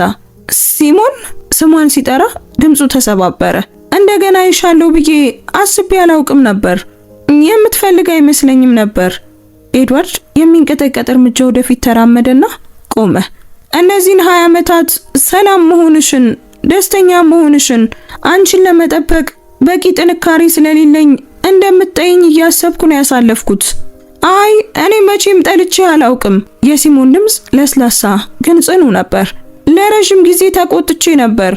ከኛ ይልቅ ኩባንያህን ስለመረጥክ ተቆጥቼ ነበር፣ ግን ለምን እንደሆነ ገብቶኛል። ድክመት የሚያሳየው ማንኛውንም ሰው ሊያጠፋ በሚችል ዓለም ውስጥ ለመትረፍ እየሞከርክ ነበር። ኤልያስ ከበስተጀርባ ቆሞ ወላጆቹ ይህንን የቆየ ህመምና የቆየ የፍቅር ፈንጂ ሲያልፉ ይመለከት ነበር። በአንድ ክፍል ውስጥ ሆነው ለአመታት በአይምሯቸው ውስጥ የነበሩትን ቃላት ሲናገሩ ማየቱ እንደ ህልም ነበር። ኤድዋርድ በመስኮቶቹ አጠገብ ወደ ተዘጋጁ ወንበሮች ጠቆመ። እባካችሁ ተቀመጡ፣ የምንነጋገረው ብዙ ነገር አለ። ሶስቱም ተቀመጡ። ኤድዋርድ ኤልያስን አየና ወደ ሲሞን ተመለሰ። ስለዛቻዎቹ ፍለጋዬን ለምን እንዳቆምኩ የነገርኩትን ነገር ነግሮሻል? አዎን ነግሮኛል። ግን ኤድዋርድ ያ ጥበቃ ምን እንዳስከፈለ መረዳት አለብህ። ልጃችንን ብቻዬን አሳድጌያለሁ። ሰውነቴን የሚሰባብሩ ስራዎችን ሰርቻለሁ። እርዳታ ለመጠየቅ ኩራቴ ስለከለከለኝና አንተን ለማግኘት ስለፈራው ልጅ የሚያስፈልጉትን ነገሮች ሲያጣ ዝም ብዬ ተመልክቻለሁ። ባውቅ ኖሮ እረዳ ነበር፣ ግን አታውቅም ነበር። ያ ደግሞ በሁለታችንም ላይ ነው። እርጉዝ መሆኔን ላለመናገር ወሰንኩ። ሙሉ በሙሉ ለመጥፋት ወሰንኩ። ኤልያስን ካንተ ዓለም ካደጋውና ከውስብስብነቱ እየጠበቅኩት መስሎኝ ነበር። ግን ምናልባት ተሳስቼ ይሆናል። አይ አልተሳሳትሽም። የኤድዋርድ ድምፅ ጽኑ ነበር። ዛቻዎቹ እውነት ነበሩ። ሃሪሰን ሆልዲንግ ቤተሰባችንን ለመጉዳት ከማይፈሩ ሰዎች ጋር ግንኙነት ነበረው። ማድረግ ያለብሽን ያደረግሽው እና አሁን ሲሞን በቀጥታ ተመለከተችው። አሁን እነዚያ ዛቻዎች የሉም። ሃሪሰን ከዓመታት በፊት ወድቋል። አሁን ግን እኔ እዚህ ነኝ። ልጃችንም እውነቱን ያውቃል። ቀጥሎ ምን ይሆናል? ኤድዋርድ ወደ ኤልያስ ዞረ። ምን እንዲሆን ትፈልጋለህ? ኤልያስ ሌሊቱን ሙሉ ስለዚህ ጥያቄ ሲያስብ ነበር። አንተን ማወቅ እፈልጋለሁ። ከየት እንደመጣው ይበልጥ መረዳት እፈልጋለሁ። ነገር ግን ያንተ ሚስጥር ወይም ያንተ ፕሮጀክት መሆን አልፈልግም። ልጅ ከሆንኩ በቃ ልጅ ነኝ። ዝም ብላ የምትደብቀው ወይም በጸጥታ የምታስተካክለው ነገር አይደለሁም። እኔ አንተን የመደበቅ ፍላጎት የለኝም። የኤድዋርድ መንጋጋ ተገጣጠመ። በይፋ ልቀበልህ፣ ኑዛዜ እንድቀይር፣ የሚያስፈልግ ነገር ሁሉ እንዲሟላልህ ለማድረግ የሚገባህን እውቅና ለመስጠት ዝግጁ ነኝ። ይህንን ግን ሌሎች ልጆችህ አይወዱትም ሲሞን ተናገረች። ሌሎች ልጆቼ በህይወታቸው ሙሉ ሁሉንም እድል አግኝተዋል፣ ይላመዱታል። ቃላቱ በራስ መተማመን ቢኖራቸውም ኤልያስ ግን በኤድዋርድ አይኖች ውስጥ የጭንቀት ብልጭታን አየ። አዛውንቱ ይህ ችግር እንደሚፈጠር ያውቃሉ፣ ግን ለማንኛውም መጋፈጥን መርጠዋል። ለሁለት ተጨማሪ ሰዓታት ተነጋገሩ። ኤድዋርድ ስለ ሲሞን በስተርሊንግ ኢንዱስትሪዎች ስለነበራት ጊዜ፣ የቀየሰቻቸውን ስልቶች፣ ማንም ሊጠይቃቸው ያልደፈራቸውን ነገሮች እንዴት ትጠይቅ እንደነበር ተናገረ። ሲሞን ኤልያስን ስለማሳደግ፣ ስለ ትግልና ስለ ትጋት ጊዜያት ተናገረች። ኤልያስ መኖሩን እንኳን የማታውቀውን ታሪክ እየገጣጠመ ሁለቱንም አዳመጠ። ሲወጡ አንድ ነገር ተለውጦ ነበር። አልተስተካከለም ወይም አልዳነም፣ ግን ታውቋል። ኤድዋርድ እስከ መኪናቸው ድረስ ሸኛቸው እና ለመጀመሪያ ጊዜ ልጁን አቀፈው። አጭርና እንግዳ ቢሆንም እውነተኛ ነበር። ያልኩት ከምሬን ነው አለ ኤድዋርድ። ይህንን ነገር አስተካክለዋለሁ፣ በእውነት አስተካክለዋለሁ። ኤልያስ ድምፁን ማመን ስላልቻለ ዝም ብሎ አንገቱን ነቀነቀ። እየነዱ ሲሄዱ መኖሪያ ቤቱ በመኪናው የኋላ መመልከቻ መስታወት ውስጥ ሲርቅ እያየ ነበር። ማስተካከል በእርግጥ ምን ሊያስከፍል እንደሚችል አሰበ። መልሱ ከጠበቁት በላይ በጣም በፍጥነት መጣ። ከ3 ቀናት በኋላ በኪውክሺፕ የሥራ ኃላፊው ኤልያስን ወደ ቢሮ ጠራው። ቶማስ አይኑን እያሻሸ ደስ የማይል ስሜት ይታይበት ነበር። ኤልያስ እንደ ተቀመጠ ተናገረ። ይህ የግል ጉዳይ አይደለም። ትዕዛዙ የመጣው ከዋናው ቢሮ ነው። ከስራ እያሰናበቱ ነው። የኤልያስ ልብ ደነገጠ። ምን? ለምን? ፈረቃ አላሳለፍኩም። ምንም አይነት ቅሬታም የለብኝም። አውቃለሁ። ለዛ ነው ለኔም የማይገባኝ። ግን ቦርዱ መልሶ እያወቀረ እንደሆነና አንዳንድ የሥራ መደቦችን እየሰረዘ እንደሆነ ተናግሯል። እና አንዱ ያንተ ስራ ነው። ቶማስ አንድ ፎልደር በጠረጴዛው በኩል ገፋለት። የ2 ሳምንት የስንብት ክፍያ። አዝናለሁ። ኤልያስ በድንጋጤ ወጣ።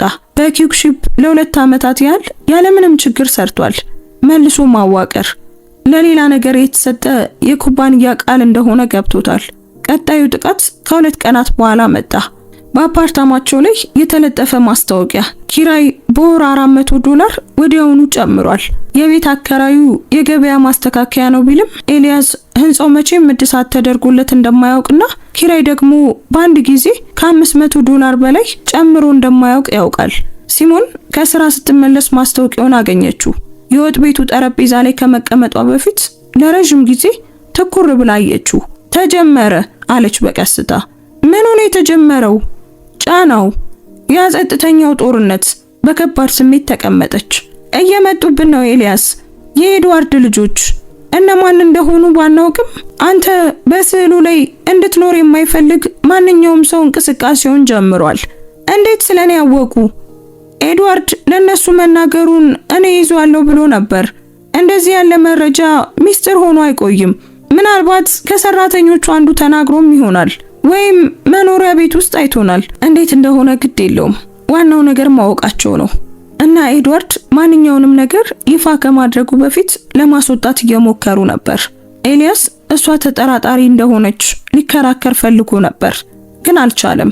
ሁሉም ነገር የሚያሳየው ትክክል እንደሆነች ነው። ጊዜው በጣም የተገጣጠመ ነበር። 3ኛው ጥቃት ደግሞ በኢንተርኔት መጣ። ኤልያስ አንድ ቀን ጧት ከጓደኞቹ በደረሱት መልእክቶች ነቃ። ሰዎች ስለ እናቱ የሚለጠፉትን አይቶ እንደሆነ ይጠይቁት ነበር። ስሟን ፈለገና ሆዱ ሲገለባበት ተሰማው። የድሮ ወሬዎች፣ ከ20 ዓመት በፊት የነበሩ አሉባልታዎች ታድሰውና ጎልተው ወጥተዋል። ሲሞንን የገንዘብ አዳኝ ብለው የሚጠሩ ኤድዋርድ ስተርሊንግን በወጥመድ እንደያዘችው የሚገልጹና ኤልያስ ወደ ሀብት ለመግባት እየሞከረ እንደሆነ በሚጠቁሙ ጽሑፎች ተሞልቶ ነበር። ማህበራዊ ሚዲያ ላይ የሚወጡት ጽሑፎች ማንነታቸው ባልታወቁ ሰዎች ቢሆኑም የተቀናጁና በሰዓታት ልዩነት ውስጥ በተለያዩ ገጾች ላይ የሚለቀቁ ነበሩ። መረጃዎቹን ሊያውቅ የሚችለው የድሮ የስተርሊንግ ኢንዱስትሪዎች ሰነዶችን ማግኘት የሚችል ሰው ብቻ ነው። አንድ አካል የሲሞንን ያለፈ ታሪክ እንደ ጦር መሳሪያ እየተጠቀመባቸው ነበር። ሲሞን ጽሑፎቹን ስታይ ፊቷ ገረጣ። አላለቀሰችም፣ ግን ይህንን ነገር ልትጠብቀው እንደነበረች ሁሉ አይኖቿን ጨፍና በረጅሙ ተነፈሰች። ለኤድዋርድ ደውልለት፣ ምን እየሆነ እንደሆነ ንገረው። ኤልያስ ግን ጠበቃው ለኤድዋርድ በፍጥነት ይነግሯል ብሎ በማሰብ ለሮበርት ቫንስ ደወለ። ሮበርት በቁጭት አዳምጦ ነገሩን እሱ እንደሚይዘው ተናገረ። ከአንድ ሰዓት በኋላ ኤድዋርድ ራሱ ደወለ።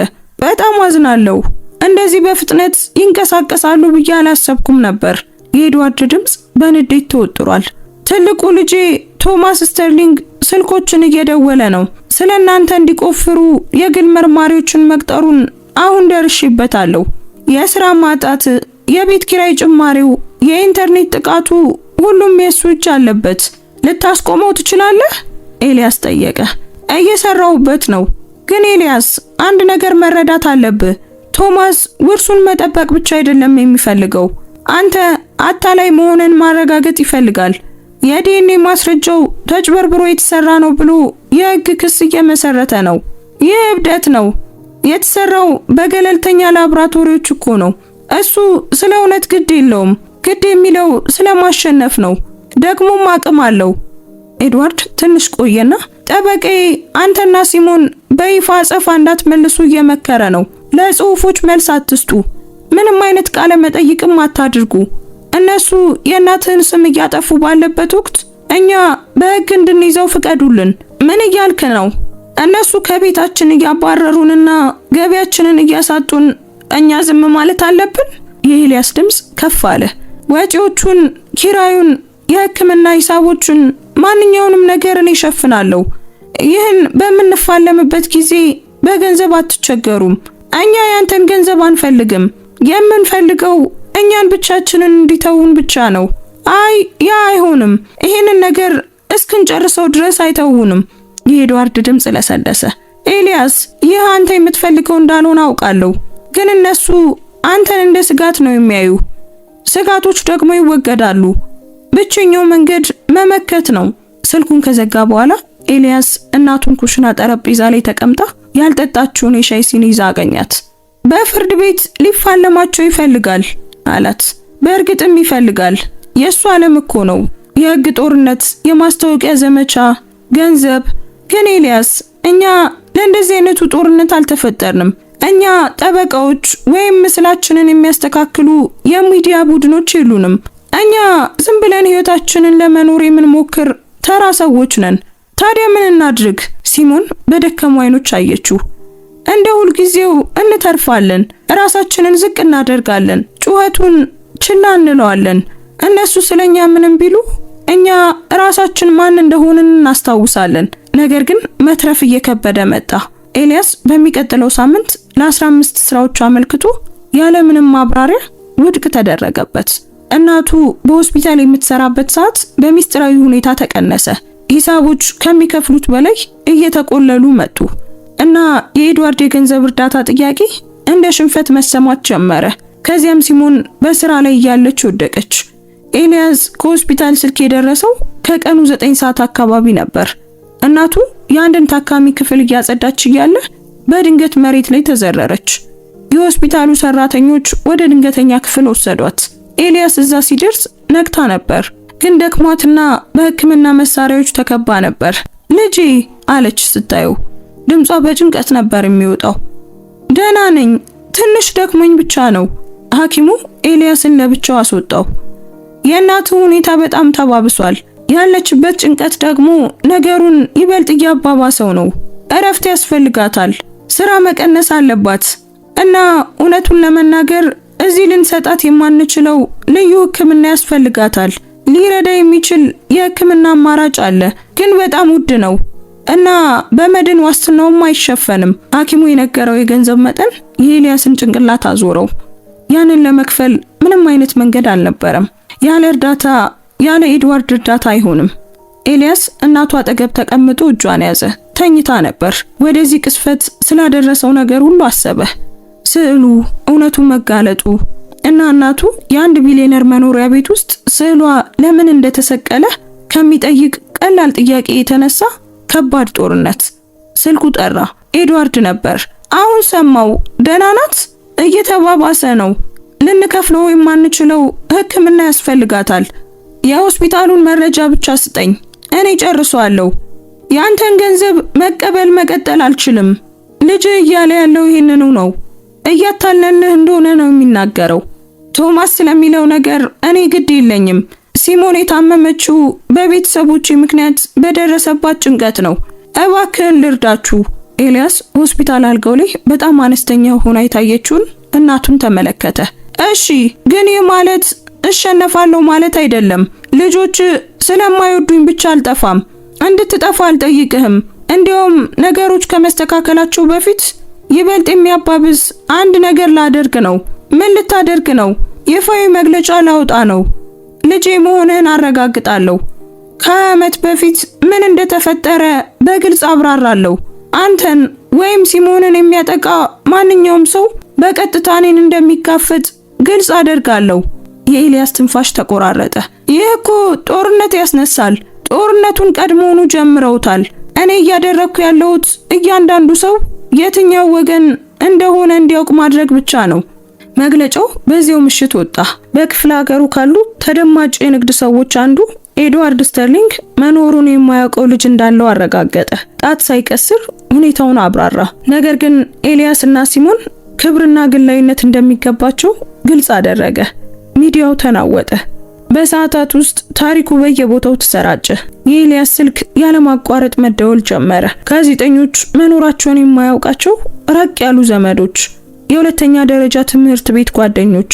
ስልኩን አጥፍቶ በሆስፒታሉ ቴሌቪዥን ላይ ዜናውን እያየች በነበረችው እናቱ ላይ አተኮረ። በእውነት አደረገው አለች በሹክሹክታ። ለመታገል ከኛ ጋር ለመቆም ወሰነ። እኛን መርጧል። ኤልያስ አረማት። ምን እንደጀመረ ያውቃል ብዬ ተስፋ አደርጋለሁ። ኤልያስም እንዲሁን ተመኘ። ምክንያቱም ኤድዋርድ መግለጫ በሰጠ በ24 ሰዓት ውስጥ ቶማስ ስተርሊንግ የአባቱን የአእምሮ ብቃት የሚሞግት ክስ መሰረተ። ኤድዋርድ ባለፈ ታሪኩ በነበረች አንዲት ሴትና አጋጣሚውን በተጠቀሙ ሰዎች እየተዘወረ ነው የሚል ክስ አቀረበ። ኤድዋርድ ተቀምጦ የሲሞንን የተኛ ፊት አየ። ሁልጊዜም በጣም ጠንካራና ቆራጥ ነበረች። ያኔ ስትታገል ማየት ይጠላ ነበር። አሁን ግን ሊከላከልላት ይገባ ነበር።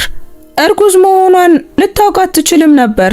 እሷን ለማግኘት ጠንክሬ መታገል ነበረብኝ። ርቀት ጥበቃ ነው ብዬ ከማሰብ ይልቅ አደጋውን መጋፈጥ ነበረብኝ። ያንን ባደርግ ኖሮ አውቅ ነበር። ኤድዋርድ የሲሞንን እጅ ሊነካ እጁን ዘረጋና ራሱን አቆመ። ከእሷ ጋር፣ ካንተ ጋር፣ ሌላው ቀርቶ ከሌሎች ልጆቼ ጋር ብዙ ስህተትን ሰርቻለሁ። ግዛት ገነባው፣ ግን በሂደቱ ቤተሰቤን አጣው። ልጆች ያንን ግዛት ሊነጥቁ እየሞከሩ ነው። ይሞክሩ። እነሱ የማያውቁት ያዘጋጀሁት ነገር አለ። በኩባንያው ደንብ ውስጥ ያሉ የድሮ አንቀጾች ወራሾቼ ከሰብአዊነት ይልቅ ገንዘብን የሚመርጡ ሰዎች ከሆኑ ብዬ ከዓመታት በፊት ያስቀመጥኳቸው ድንጋጌዎች አሉ። በቆሻሻ መንገድ መጫወት ከፈለጉ እኔ ለዚያ ዝግጁ መሆኔን ያውቃሉ። የሲሞን አይኖች ተከፈቱ። ኤድዋርድን ስታየው ለደቂቃ ግራ ተጋባች። ከዚያም ማንነቱን ስታውቅ ፊቷ ለሰለሰ። መጣ? አዎ፣ በእርግጥም መጥቻለሁ። እንዴት ነሽ? ደክሞኛል፣ ግን ከቅድሙ ይሻላል። ወደ ኤልያስ አየችና መልሳ ወደ ኤድዋርድ ተመለከተች። ልጆች እየከበቡ ነው፣ እናም አያቆሙም። እኔም አላቆምም። ኤድዋርድ በመጨረሻ እጁን ያዘ። ሲሞንም እጇን አላራቀችም። አንድ ጊዜ ፈርቼ ስለነበር እንድትሄጂ ፈቀድኩ። ያንን ስህተት ዳግመኛ አልሰራውም። በኩባንያው፣ በገንዘቡ ወይም በማንኛውም ነገር ላይ የሚሆነው ነገር ቢሆንም ቅድሚያ የምሰጠው ላንቺና ለኤልያስ ነው። ማለት ሁሉንም ነገር ቢያሳጣህም እንኳን ያለ እናንተ ሌላው ነገር ምንም ትርጉም የለውም። ኤልያስ ዝም ብሎ ይመለከታቸው ነበር። በሁኔታዎችና በፍርሃት ተቋርጦ የነበረው ፍቅራቸው ከዓመታት በኋላ ወደ አንዳቸው መንገድ ሲያገኝ ማየቱ ጣፋጭም የሚያምርም የሚያሳዝንም ነበር። አንዲት ነርስ የሲሞንን ሁኔታ ለመመርመር ገባች። ኤድዋርድ ወደ ኋላ ፈገፈገ። ልሂድ፣ እረፍት አድርጊ። ግን ሲሞን፣ ልታውቂው የሚገባ ነገር አለ። የህግ ችሎት ቀጥሬያለሁ። ሁሉም ነገር ይፋ ይሆናል። ከ20 ዓመታት በፊት ስለነበረው እውነት፣ የዛቻዎቹ ማስረጃ፣ ሁሉም ጠበቆቼ ግልጽነት የተሻለው መከላከያችን እንደሆነ ያምናሉ። የሲሞን አይኖች ፈጠጡ። ኤድዋርድ፣ ይህ ማለት እኮ ዓለም ታሪካችንን ያውቃል ማለት ነው። ሁለታችንም ለመቅበር የሞከርነውን ህይወት። ይህ አንቺ የፈለግሽው እንዳልሆነ አውቃለሁ፣ ግን ኤልያስን ለመጠበቅ ብቸኛው መንገድ አሁን ላይ ይሄ ነው። እርሱ አታላይ እንዳልሆነ ለማረጋገጥ እውነቱ መታወቅ ይገባዋል። መቼ ነው? የሚቀጥለው ሳምንት። ይፋ ከመሆኑ በፊት ልነግርሽ ፈልጌ ነው። ኤድዋርድ ወደ ኤልያስ አየ። ምናልባትም ምስክርነት ትሰጣለህ። ለዚህ ዝግጁ ነህ? ኤልያስ ባለፉት ጥቂት ሳምንታት ስላለፉበት ነገር ሁሉ አሰበ። እውነቱን ማወቅ እና እናቱ በሁሉ ነገር ጫና ውስጥ ስትወድቅ ማየት። ዝግጁ ነኝ። ይህንን ነገር ለመጨረስ የሚያስፈልገውን ሁሉ አደርጋለሁ። በዚያ ምሽት ኤድዋርድ ከጠበቃው ጋር ሆኖ ለችሎቱ የሚሆን ስልት እየቀየሰ ነበር። ሮበርት አስጠነቀቀው። ይህንን ካደረግን ወደ ኋላ መመለስ የለም። የግል ህይወት በሙሉ ለህዝብ ክፍት ይሆናል። ያደረካቸው ስህተቶች፣ ሚስጥሮች፣ ለዓመታት የጠበቃቸው ነገሮች ሁሉ አውቃለሁ። ግን ልጄ መቼም ቢሆን ሊቀበለው ሲገባኝ ያንን ባለማድረጌ ጥቃት እየደረሰበት ነው። ሲሞን እሷን ለመጠበቅ የሚያስችል ጥንካሬ ስለሌለኝ ለ20 ዓመታት ተሸሽጋ ኖራለች። በፍርሃት መመራቴን አቁሜያለሁ። ቦርዱ አይወደውም። ልጆች ደግሞ ጠንክረው ይፋለሙሃል። ይፋለሙ። የመብት ማጣት አንቀጹን እጠቀማለሁ። ሮበርት ቀና ብሎ አየው። ኤድዋርድ፣ ይህ እኮ ኒውክሌርን እንደመጠቀም ነው። ወራሾች ተንኮል ማድረጋቸውን ካረጋገጥክ ሁሉንም ነገር ያጣሉ። ግን ጠንካራ ማስረጃ ያስፈልግሃል። ማስረጃ አለን። ቶማስ ኤልያስና ሲሞንን ለማዋከብ መርማሪዎችን መቅጠሩን፣ የተቀናጀ የኢንተርኔት ጥቃት፣ የሥራ ማጣትና የኪራይ መጨመር፣ ሁሉም ተመዝግቧል። እጆቹን በቴክኒክ ንጹህ አድርጎ ብልህ የሆነ መስሎት ነበር። ግን ጠበቃዎቹ ፍንጭ ጥለዋል። ይህንን ካደረግ ልጆችን ከውርስ እያገድካቸው ነው። ተጠያቂ እያደረግኳቸው ነው። ልዩነት አለው። ኤድዋርድ ፎልደሩን ዘጋው። አባቴ ውርስ ማለት ገንዘብና ስልጣን ነው ብሎ ያምን ነበር። ግን እውነተኛው ውርስ ሰብዕና ነው። ልጆቼ መሰረታዊ ሰብአዊነትን ማሳየት ካልቻሉ የገነባውት ነገር ሁሉ ፈጽሞ አይገባቸውም። ግን ኤልያስስ? ኤድዋርድ ለጥቂት ጊዜ ዝም አለ። ኤልያስ ምርጫ አለው። ከፈለገ በኩባንያው ውስጥ ቦታ ሊኖረው ይችላል፣ ወይም የራሱን መንገድ ለመገንባት የሚያስፈልገውን ሀብት ሊያገኝ ይችላል። ነገር ግን የመሰረቱ ጉዳይ የበጎ አድራጎት ስራው፣ በዓለም ላይ በጎ ነገር የሚሰራው የግዛት አካል ለሱ ይሰጠዋል። ምክንያቱም እሱ በአግባቡ እንደሚጠቀምበት አምናለሁ። ግን እኮ ገና አታውቀውም። እናቱ ስታገለግል 19 ዓመታትን ሲያይ መቆየቱና ለዛም አንድ ቀንም እንኳን እሷን እንዳልወቀሳት አውቃለሁ። ገንዘቤ ሁሉንም ችግሮቹን ሊፈታለት ሲችል እንኳን መርህ ስላለው እንዳልተቀበለኝ አውቃለሁ። በቅንጦት ካሳደግኳቸው ልጆቼ ይልቅ ስለሱ ብዙ ማለት እችላለሁ። ኤድዋርድ ቆመ። ችሎቱን አዘጋጅ። ይህንን የምንጨርስበት ጊዜ ደርሷል። ስለሚመጣው ችሎት የተሰማው ዜና በፋይናንስ ዓለም ውስጥ ትልቅ ድንጋጤን ፈጠረ። የስተርሊንግ ኢንዱስትሪዎች አክሲዮን በከፍተኛ ሁኔታ ይዋዥቅ ጀመር። ሚዲያዎች ፍርድ ቤት ደጃፍ ሰፈሩ። የኤድዋርድ ልጆች ለመከላከል ሲጣጣሩ፣ ኤድዋርድ ደግሞ ስልታዊ በሆነ መንገድ እነሱን ለማፍረስ ተዘጋጀ። በሌላ በኩል በሆስፒታል ክፍል ውስጥ ሲሞን የልጇን እጅ ይዛ ለሚመጣው ነገር ልታዘጋጀው ሞከረች። ወደዚያ ችሎት ስንገባ ሁሉም ነገር ይለወጣል። የኛ የግል ህመም የህዝብ መዝናኛ ይሆናል። ይህንን ለማድረግ ዝግጁ ነህ? ኤልያስ ስለ ጥያቄው በጥልቅ አሰበበት። ጥሎ መሄድ ይችል ነበር። ኤድዋርድ የሚሰጠውን ክፍያ ወስዶ መጥፋት ይችል ነበር። ቢሊዮነሮቹ እርስ በርሳቸው ሲጣሉ እሱና እናቱ በጸጥታ ሌላ ህይወት መገንባት ይችሉ ነበር። ነገር ግን ያ ማለት ቶማስ እንዲያሸንፍ መፍቀድ ማለት ነው። ያጠቋቸው ሰዎች ምንም ዋጋ እንዳይከፍሉ ማድረግ ማለት ነው። እና ኤድዋርድ በመጨረሻ ለትክክለኛው ነገር ለመቆም በወሰነበት ወቅት ብቻውን እንዲታገል መተው ማለት ነው። አዎ እርግጠኛ ነኝ፣ ዝግጁ ነኝ፣ ኤልያስ መለሰ። አብረን እንጨርሷለን። ሲሞን አይኖቿ በእንባ እንደረጠበ አንገቷን ነቀነቀች። እንግዲያውስ እንጨርሷለን። እናም ሁልጊዜም እንደ ቤተሰብ እንጋፈጣቸዋለን፣ ሶስታችንም። ችሎቱ ለሚቀጥለው ሳምንት ተቀጠረ። ጠበቆች እንዲዘጋጁ፣ ሚዲያዎች እንዲጠባበቁና የኤድዋርድ ልጆች የመጨረሻ ጥቃታቸውን እንዲሰነዝሩ 7 ቀናት። እውነቱ ወጥቶ የስተርሊንግ ቤተሰብ ሚስጥር የህዝብ መረጃ እስኪሆን ድረስ 7 ቀናት። የኤልያስ ህይወት በሆነ መንገድ ለዘላለም እስኪለወጥ ድረስ ያሉ 7 ቀናት።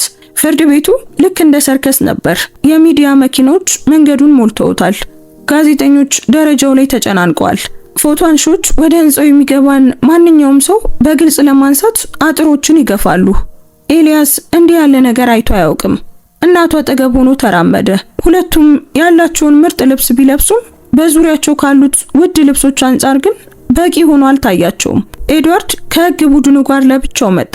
የጠበቆችና የረዳቶች ስብስብ በሱና በሚዲያው መካከል እንደ ጋሻ ሆኖ ነበር። ከዚህ በፊት ከታየው በላይ አርጅቶ ታየ።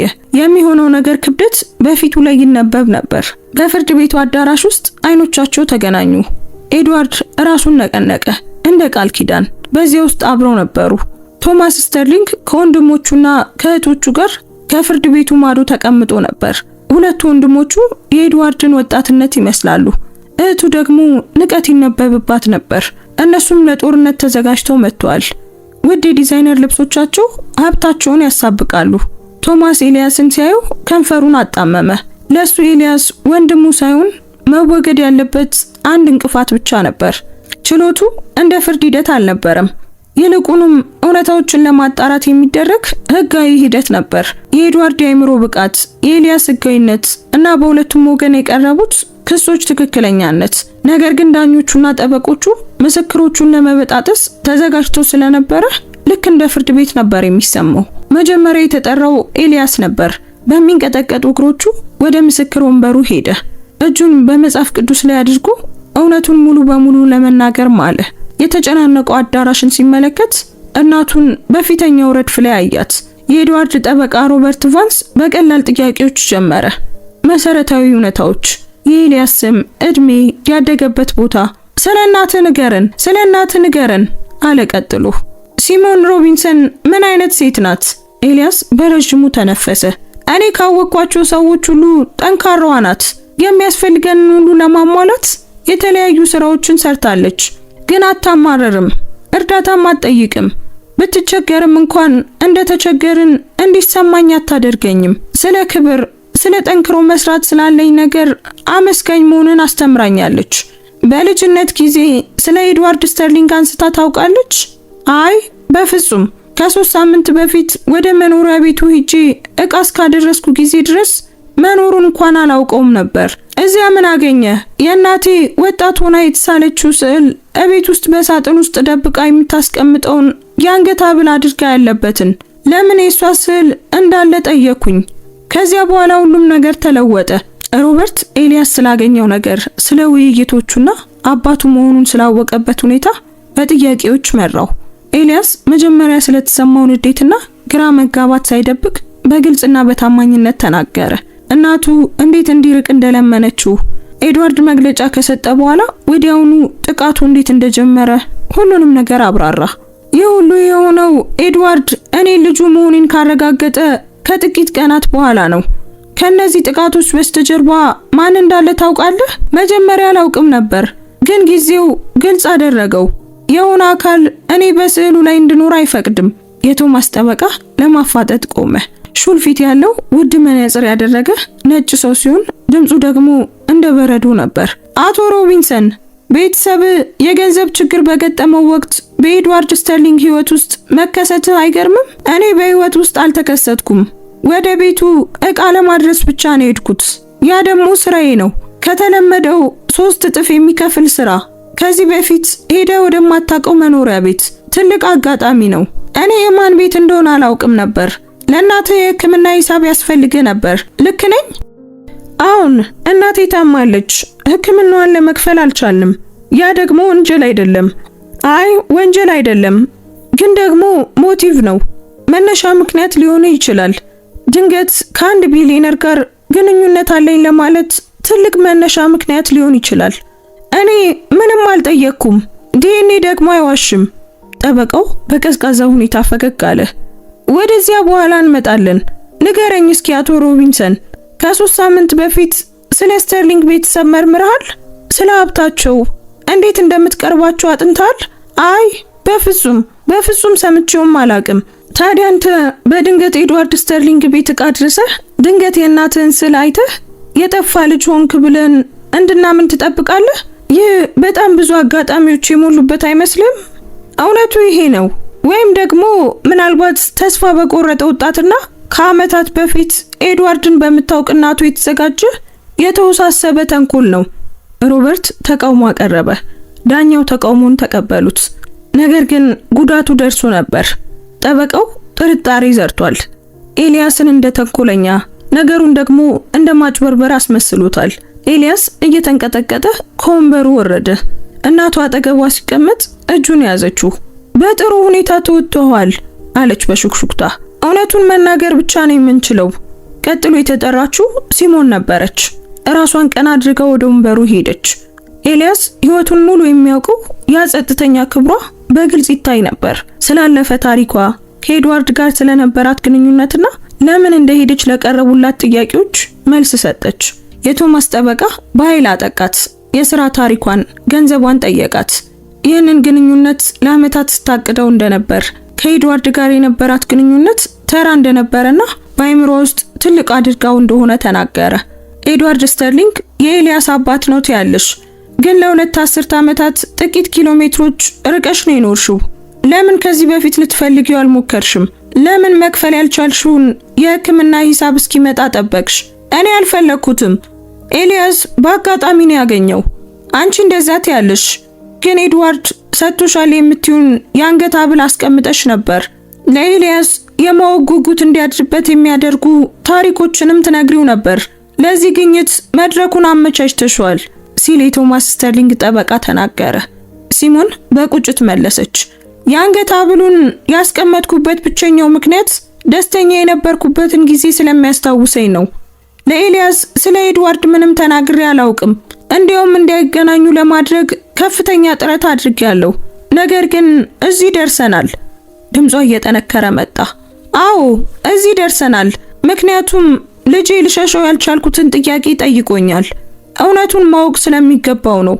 ለገንዘብ ለተንኮልም አይደለም፣ ለእውነት ብቻ ነው። ቀጥሎ የዲኤንኤ ማስረጃ ቀረበ። ገለልተኛ የላብራቶሪ ባለሙያዎች የምርመራ ሂደቱን አስረዱ። የአባትነት እድሉ ከ99.9% በላይ ነበር።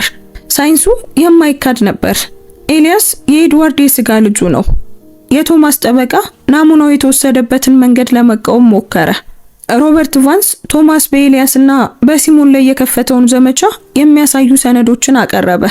የግል መርማሪ ደረሰኞች፣ የኢንተርኔት ጥቃቱን ለማስተባበር የተላላካቸው ኢሜሎች፣ የኤልያስ የቤት ኪራይ እንዲጨምር የተከፈሉ የባንክ ሰነዶች፣ ቶማስ የኤልያስን ስራ ለማስቆም ወደ ኩባንያው ዋና መስሪያ ቤት የደወላቸው የስልክ መዝገቦች፣ እያንዳንዱ ነገር ቀረበ። ክቡር ፍርድ ቤት አለ ሮበርት፣ ቶማስ ስተርሊንግ የወንድሙን ህጋዊነት መጠራጠር ብቻ አይደለም ያደረገው፣ ኤልያስንና ሲሞን ሮቢንሰንን ለማጥፋት በንቃት ሰርቷል። የአባቱን ጥቅም ለማስከበር በሚል ስም ማዋከብን፣ የገንዘብ ጫናንና ስም ማጥፋትን አቀናጅቷል። ቶማስ በድንገት ቆመ። ይህ ውሸት ነው። ዳኛው መዶሻቸውን መቱ። ተቀመጡ። በመቀጠል የኤድዋርድ የተቀዳ ምስክርነት ቀረበ። በጤናው ምክንያት ምናልባት ችሎቱ ላይ ለመገኘት ካልተፈቀደለት ብሎ ከቀናት በፊት የቀዳው ነበር። በስክሪኑ ላይ ኤድዋርድ በጽህፈት ቤቱ ተቀምጦ በጠራና በሹል አይኖች በቀጥታ ካሜራውን ይመለከታል። ምንም አይነት ግራ መጋባት የለም። አንድ ሰው እውነቱን ሲናገር ብቻ ነበር የሚታየው። ጤነኛ ነኝ፣ የማደርገውንም በትክክል አውቃለሁ። ኤልያስ ሮቢንሰን ልጄ ነው። እናቱ ሲሞን በህይወቴ ከማንም በላይ የወደድኳት ሴት ነበረች። በፍርሃት ሁለቱንም በድያቸዋለሁ። አሁን ግን ካሳ ለመክፈል ሁለተኛ እድል አግኝቻለሁ እና ማንም ሌሎች ልጆቼም ቢሆኑ የንግድ ተቀናቃኞቼም ቢሆኑ ከዚህ ውሳኔ ሊያግዱኝ አይችሉም። የኤድዋርድ ድምጽ እየጠነከረ መጣ። ስተርሊንግ ኢንዱስትሪዎችን የገነባሁት እኔ ራሴ ባልተገዛሁባቸው መርሆች ላይ ነው። ታማኝነትና ፍትሃዊነት። ወራሾቼ እነዚህን እሴቶች ማሳየት ካልቻሉ የገነባሁት ነገር አይገባቸውም። በኩባንያው መመሪያ ውስጥ ያለውን የመብት ማጣት አንቀጽ እጠቀማለሁ። በቤተሰብ አባል ላይ በተንኮል የሚንቀሳቀስ ማንኛውም ወራሽ ውርሱን ያጣል። ችሎቱ በጩኸት ታወከ። ቶማስና ወንድሞቹ እየጮሁ ነበር። ጋዜጠኞች በፍጥነት መጻፍ ጀመሩ። ዳኛው ጸጥታ ለማስከበር መዶሻቸውን ደጋግመው መቱ። ኤልያስ አባቱ ሁሉንም ነገር የሚቀይር አቋም ሲወስድ በድንጋጤ ይመለከተው ነበር። ጸጥታ ሲሰፍን ዳኛው ማስረጃዎቹን፣ የዲኤንኤ ውጤቱን፣ የማዋከቡን ሰነድና የኤድዋርድን ግልጽ ምስክርነት በጥንቃቄ መረመሩ። ከ2 ሰዓት ምክክር በኋላ ብይን ሰጡ። ፍርድ ቤቱ ኤልያስ ሮቢንሰን የኤድዋርድ ስተርሊንግ የስጋ ልጅ መሆኑን አረጋግጧል። በተጨማሪም ቶማስ ስተርሊንግ የህግ ቡድኑ በኤልያስና በሲሞን ላይ የማዋከብና የማስፈራራት ተግባር መፈጸማቸውን ፍርድ ቤቱ ደርሶበታል። እነዚህ ድርጊቶች ተንኮልና መጥፎ እምነትን ያሳያሉ። በመሆኑም ኤድዋርድ ስተርሊንግ በጠቀሱት የመብት ማጣት አንቀጽ ተፈጻሚነት ይኖረዋል። የቶማስ ስተርሊንግ የውርስ ጥያቄ ውድቅ ተደርጓል። የቶማስ ፊት ነጣ። ይሄንን ማድረግ አትችሉም። የአንቀጽ ስህተት እንጂ ለቤተሰብ ክርክር የተዘጋጀ አይደለም። አንቀጹ በተንኮል የሚንቀሳቀስ ማንኛውም ወራሽ ይላል። ወንድምህን ለማዋከብ መርማሪዎችን ቀጥረሃል። ስጋትን ለማስወገድ ሀብትን እንደ መሳሪያ ተጠቅመሃል። አቶ ስተርሊንግ ይህ ተንኮል ነው። ብይኑ ቀጠለ። በድርጊቱ ላይ ቀጥታ ያልተሳተፉት ሌሎች የኤድዋርድ ልጆችም ውርሳቸው ይቀነሳል። ሙሉ በሙሉ አያጡትም። የበጎ አድራጎት ፋውንዴሽኑ በኤልያስ ቁጥጥር ስር እንዲሆን ተወስኗል። ኤድዋርድ በህይወት እስካለ ድረስ የኩባንያውን የሀብቱን ሙሉ ቁጥጥር ይይዛል። ኤልያስ አሸንፏል፣ ግን ድል አልተሰማውም። አንድ ቤተሰብ በህዝብ ፊት ሲፈራርስ፣ ወንድማማቾችና እህትማማቾች እርስ በርሳቸው በጥላቻ ሲተያዩ እንደ ምክንያት መሆኑ ከብዶት ነበር። ከችሎቱ በኋላ ኤድዋርድ ኤልያስንና ሲሞንን ሚዲያ በማይደርስበት ክፍል ውስጥ አገኛቸው። የድካም ስሜት ቢታይበትም እፎይታ አግኝቷል። አሁን ሁሉ ነገር አብቅቷል። ሁለታችሁም ተጠብቃችኋል። ልጆች ግን ይጠሉሃል፣ እኔንም ይጠሉኛል። የአንቀጽ አጥፍቷቸዋል። ምክንያቱ ራሳቸው ናቸው። በህይወት ውስጥ ሁሉንም እድል ሰጥቻቸው ነበር። እነሱ ግን ያንን እድል ሰዎችን ለመጉዳት ተጠቀሙበት። ያ የነሱ ጥፋት እንጂ ያንተ አይደለም። ኤድዋርድ ወደ ሲሞን ዞረ። በዚያ ቪዲዮ ላይ ያልኩት ነገር ማለቴ በህይወቴ ካጋጠሙኝ ነገሮች ሁሉ ምርጡ አንቺ ነበርሽ። እኔ ግን በፍርሃት ከኔ እንድትርቂ ያደረግኩ። ከእንግዲህ የቀረንን ጊዜ በከንቱ አናባክንም። የሲሞን አይኖች በእንባ ተሞሉ። ኤድዋርድ ካቆምንበት መቀጠል አንችልም። 20 ዓመታት እኮ አልፈዋል። እኛ አሁን ሌሎች ሰዎች ነን። እንግዲያውስ እንደ አዲስ ሰዎች እንተዋወቃለን እና እንደገና እንጀምራለን። አዲስ ነገር እንገነባለን። ሁለቱንም ተመለከተ። ማለቴ ከፈቀዳችሁልኝ። ከችሎቱ በኋላ ያሉት ሳምንታት አዳዲስ ጅማሮችን ይዘው መጡ። የኤድዋርድ ጤና በድንገት ተዳከመ። የህግ ጦርነቱ ጫና ጉዳት አድርሶበታል። ቀላል የስትሮክ አደጋ ደርሶበት ሆስፒታል ገባ። ለጥቂት ቀናት ሐኪሞቹ ያገግማል ብለው እርግጠኛ አልነበሩም። ኤልያስ ከእናቱ ጋር ሆኖ ሲጠብቀው አደረ። ኤድዋርድን ገና አግኝተው ሊያጡት መሆኑን ሲያስቡ ተጨነቁ። ነገር ግን ኤድዋርድ ግትር ነበር። ታግሎ አገገመ። ጥንካሬውን አገኘና ወደ መኖሪያ ቤቱም ተመለሰ። ባገገመበት ወቅት ኤልያስ ስለ ወደፊት ህይወቱ ውሳኔን አስተላለፈ። በስተርሊንግ ኢንዱስትሪዎች ውስጥ ያለውን የሥራ አስፈጻሚነት ቦታ አልተቀበለም። የኩባንያ ፖለቲካ ለሱ አልነበረም። ነገር ግን ለትምህርት እድል፣ ለሰራተኞች ጥበቃና ለማህበረሰብ ፕሮግራሞች የሚውለውን የበጎ አድራጎት ፋውንዴሽኑ ግን ልቡን ማረከው። እንደኔና እናቴ ያሉ ሰዎችን መርዳት ፈልጋለሁ አለ ኤልያስ። ጠንክረው የሚሰሩ ግን ስርዓቱ ስላልፈቀደላቸው ወደፊት መሄድ ያልቻሉ ሰዎችን። ፋውንዴሽኑ በዚህ ላይ እንዲያተኩር ፈልጋለሁ። እንግዲያውስ እንዳልከው አድርገው። አሁን ያንተ ነው። በፈለከው መንገድ ልትጠቀምበት ትችላለህ። ኤድዋርድ ፈገግ አለ። እኔ በአንተ እድሜ ከነበርኩት በላይ የተሻለ ውሳኔ እየወሰንክ ነው። ኤልያስ የድሮን የኪውክሺፕ የሥራ ጃኬቱን አላስወገደውም። አዲሱ ቤት ውስጥ ሰቀለው። ያ ጃኬት ከየት እንደመጣ ከስዕሉና ከእውነቱ በፊት ማን እንደነበር ያስታውሰዋል። ሚዲያው በጊዜ ሂደት ወደ ሌላ ወሬ ዞረ። ስተርሊንግ ኢንዱስትሪዎች ተረጋጋ። ቶማስና ወንድሞቹም ከህዝብ ዓይን ጠፉ። ግዛቱ ቀጠለ፣ ግን በኤልያስ ራዕይ በሚመሩ አዳዲስ ቅድሚያ በሚሰጣቸው ነገሮች ነበር። የሲሞን ጤና በከፍተኛ ሁኔታ ተሻሻለ። ኤድዋርድ ያዘጋጀላት ሕክምና ውጤት አሳየና የሥራ ሰዓቶቿን ቀነሰች። ከዓመታት ድካም በኋላ በመጨረሻም ማረፍ ቻለች። እሷና ኤድዋርድ ግንኙነታቸውን ቀስ በቀስ ገነቡት። ከዓመታት በኋላ ዳግመኛ መተማመንን የሚማሩ ሁለት ሰዎች ሆኑ። አንድ ቀን ከሰዓት በኋላ ኤልያስ ወደ መኖሪያ ቤቱ ሲመለስ ኤድዋርድ ስዕሉን ሲመለከት አገኘው። ሽማግሌው ኤልያስ ሲገባ ዞር አለ። ፊቱ ላይ ከዚህ በፊት ያልነበረ ሰላም ይታይ ነበር። ይህንን ስዕል ለሙዚየም እየሰጠሁት ነው፣ ኤድዋርድ ተናገረ። ሙሉ ታሪኳን ጨምሮ በትክክል መታወስ ይገባታል። ያ ደስ ይላታል። አንተስ በሆነው ነገር ደስተኛ ነህ? ኤልያስ ስለ ጥያቄው አሰበ። ደስተኛ የሚለው ቃል ብቻውን አይገልጸውም። ብዙ ዓመታት አልፈዋል። ብዙ ህመም ታይቷል። ግን አሁን አባት አለው። እናቱም ሰላም አግኝታለች።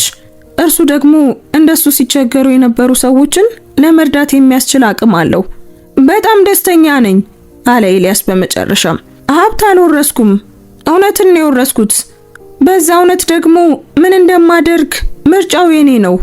እኔም መርጫለሁ። ኤድዋርድ ፈገግ አለ። ይህ እኔ ላስተምረው ከምችለው ከማንኛውም ነገር በላይ ጥበብ ያለበት ንግግር ነው። በፀሐይ ብርሃን ውስጥ አብረው ቆሙ። አባትና ልጅ ለዓመታት ተለያይተው ነበር። አሁን ግን በምርጫቸው ተገናኙ። በሙዚየም ውስጥ የሲሞን ታሪክ በታማኝነት ይነገራል። ቢሊየነር የተገዳደረችው፣ አደጋ ሲሆን ጥላ የሄደችውና ልጇን ጠንክራና መርህ ያለው አድርጋ ያሳደገችው ወጣት ጥቁር ሴት ታሪክ። ውርሷ ከእንግዲህ የተደበቀ አይደለም። ኤልያስ ስልኩን አውጥቶ ለእናቱ መልእክት ላከ። ስራ ስትጨርሺ ወደ መኖሪያ ቤቱ ነይ፣ ዛሬ የቤተሰብ እራት አለን። ወዲያውኑ መለሰችለት። ኤድዋርድ ነው የሚያበስለው? አምላኬ ሆይ አይሆንም፣ እኔ አዝዣለሁ፣ ግን አብረን መሆን አለብን። በአንድ ሰዓት እዚያ ነይ። ኤልያስ ስልኩን ወደ ኪሱ ከተተና ኤድዋርድን አየው። ለዚህ ዝግጁ ነህ? ለመደበኛ የቤተሰብ እራቶች፣ ምንም የተለየ ነገር ሳይኖር እኛ ብቻ። ከዚያ በላይ ምንም የምመኘው ነገር የለም።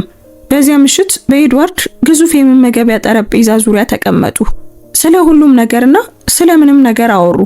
ሲሞን ስለ ኤልያስ የልጅነት አሳፋሪ ታሪኮች ስታወራ፣ ኤድዋርድ ደግሞ ሲሞን የኩባንያውን የዳይሬክተሮች ቦርድ እንዴት ትገዳደረው እንደነበር አስታወሰ። ኤልያስ ስለ ፋውንዴሽኑ ሐሳቦች አወራ። ተራ ቀላል ነበር፣ በየቦታው ያሉ ቤተሰቦች የሚያደርጉት አይነት ምሽት።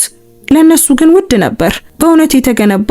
በኋላ ላይ ሲሞን ወደ ቤቷ ሄዳ ኤድዋርድ ወደ ክፍሉ ሲገባ ኤልያስ ለመጨረሻ ጊዜ ስዕሉ በነበረበት ቦታ ቆመ። ስዕሉ ለሙዚየም ተጭኗል። በቦታው ባዶ መቆሚያ ብቻ ቀርቷል። የሚቀጥለውን ነገር እየጠበቀ ነው። ከ3 ወራት በፊት ዕቃ አድርሶ እናቱን በማያውቀው ሰው ቤት አይቶ ጥያቄ ስለጠየቀው የ19 ዓመት ልጅ አሰበ። ያ ልጅ መልስ ይፈልግ ነበር፣ ግን ያገኘው ቤተሰብ ነበር። ውስብስብና እውነተኛ ቤተሰብ። ግዙፍ መኖሪያ ቤት አሁን እንደ ሙዚየም ሳይሆን ሰዎች እንደሚኖሩበት ቤት መሰለ። ስህተቶች የሚታወቁበትና ለውጥ የሚቻልበት ቦታ። ዕቃ አድራሽ ልጅ የቢሊየነር ልጅ ሊሆን እንደሚችልና ቢሊየነር ደግሞ ውርስ ማለት የተከማቸ ገንዘብ ሳይሆን የተደረገ መልካም ነገርና የተነገረ እውነት መሆኑን የተማረበት ቦታ። ኤልያስ መብራቶችን አጥፍቶ ወደ ትንሽ ቤቱ ሄደ። የሥራ ጃኬቱ በበሩ አጠገብ ተሰቅሏል። ከችግር መጣ፣ እድልን አገኘ። አሁን ደግሞ እሱ ለሌሎች ድልድይ ለመሆን መረጠ። የእርሱ ውርስ ይሄ ነበር። በባንክ ውስጥ ያሉ ቢሊዮኖች ሳይሆን የተሰጠውን ነገር በአግባቡ የመጠቀም ኃላፊነት። እናቱ የከፈለችውን መስዋዕትነት ለማክበር ሌሎች እናቶች ያን ያህል መስዋዕት እንዳይሆኑ ማድረግ። በከተማ ውስጥ ሲያሽከረክር የኪውክሺፕ የሥራ መኪኖችን አየ። በዚያ ጠዋት የነበረውን አጋጣሚ እያሰበ ፈገግ አለ። አንድ ዕቃ፣ አንድ ስዕል፣ አንድ ጥያቄ። ለምንድነው የእናቴ ፎቶ በአንተ መኖሪያ ቤት ውስጥ ያለው? መልሱ አንድ ቤተሰብን በትኖ እንደገና በጠንካራ ሁኔታ ገነባው። ሚስጥሮችን አጋለጠና አዲስ እውነትን ፈጠረ። ለተወሰኑ ሰዎች ሁሉንም ነገር አሳጣ፣ ለሌሎች ደግሞ ሁለተኛ እድልን ሰጠ። ኤልያስ በመጠየቁ አልተጸጸተም። እውነት ታማሚ በሆነችበት ጊዜ እንኳን ስለጠየቀ አልተጸጸተም። ምክንያቱም እውነት ምንም ያህል ቢጎዳ ዋጋ አለው። ህመም ቢኖረውም ዋጋ አለው። መኪናውን አቁሞ ወደ ቤቱ ገባና ያንን የሥራ ጃኬቱን ደግሞ አየው። ነገ ወደ ፋውንዴሽኑ ቢሮ ይሄዳል። ለውጦችን ይጀምራል። የትምህርት እድል አመልካቾችን ያነጋግራል። ለማህበረሰቡ የሚሆኑ ፕሮጀክቶችን ይጀምራል። ሀብትን ወደ እውነተኛ እርዳታ የመቀየር ስራን ይሰራል። ግን ዛሬ ምሽት እሱ ኤልያስ ብቻ ነው። ጥያቄ ጠይቆ አባቱን ያገኘ ልጅ፣ ለእናቱ ታግሎ ያሸነፈ ልጅ፣ በቀላል ገንዘብና በከባድ ዓላማ መካከል ተመርጦ ሁልጊዜም ዓላማን የመረጠ። አልጋው ላይ ጋደም ብሎ ስለ ኤድዋርድ አሰበ። በዚያ ግዙፍ ቤት ብቻውን ሆኖ የድሮ ፎቶዎችን እያየ ሲሞንን እያሰበ እንደሚሆን ስለ እናቱ አሰበ። በትንሹ ቤቷ ውስጥ ያለ ፍርሃት ልታርፍ ስለምትችልበት ሁኔታ፣ ስለ ቶማስና ወንድሞቹ አሰበ። ያለ ስብዕና የሚገኝ እድል ምንም ትርጉም እንደሌለው ስለተማሩት ትምህርት እና በመጨረሻም ስለ ራሱ አሰበ። ወደ ቢሊየነር ህይወት ዘልቆ ገብቶ የለወጠው እቃ አድራሽ ሀብትን ሳይሆን መሰረትን የወረሰ። ኤልያስ በጨለማ ውስጥ ሆኖ ፈገግ አለ። እናቱ ሁልጊዜም ትክክል ነበረች።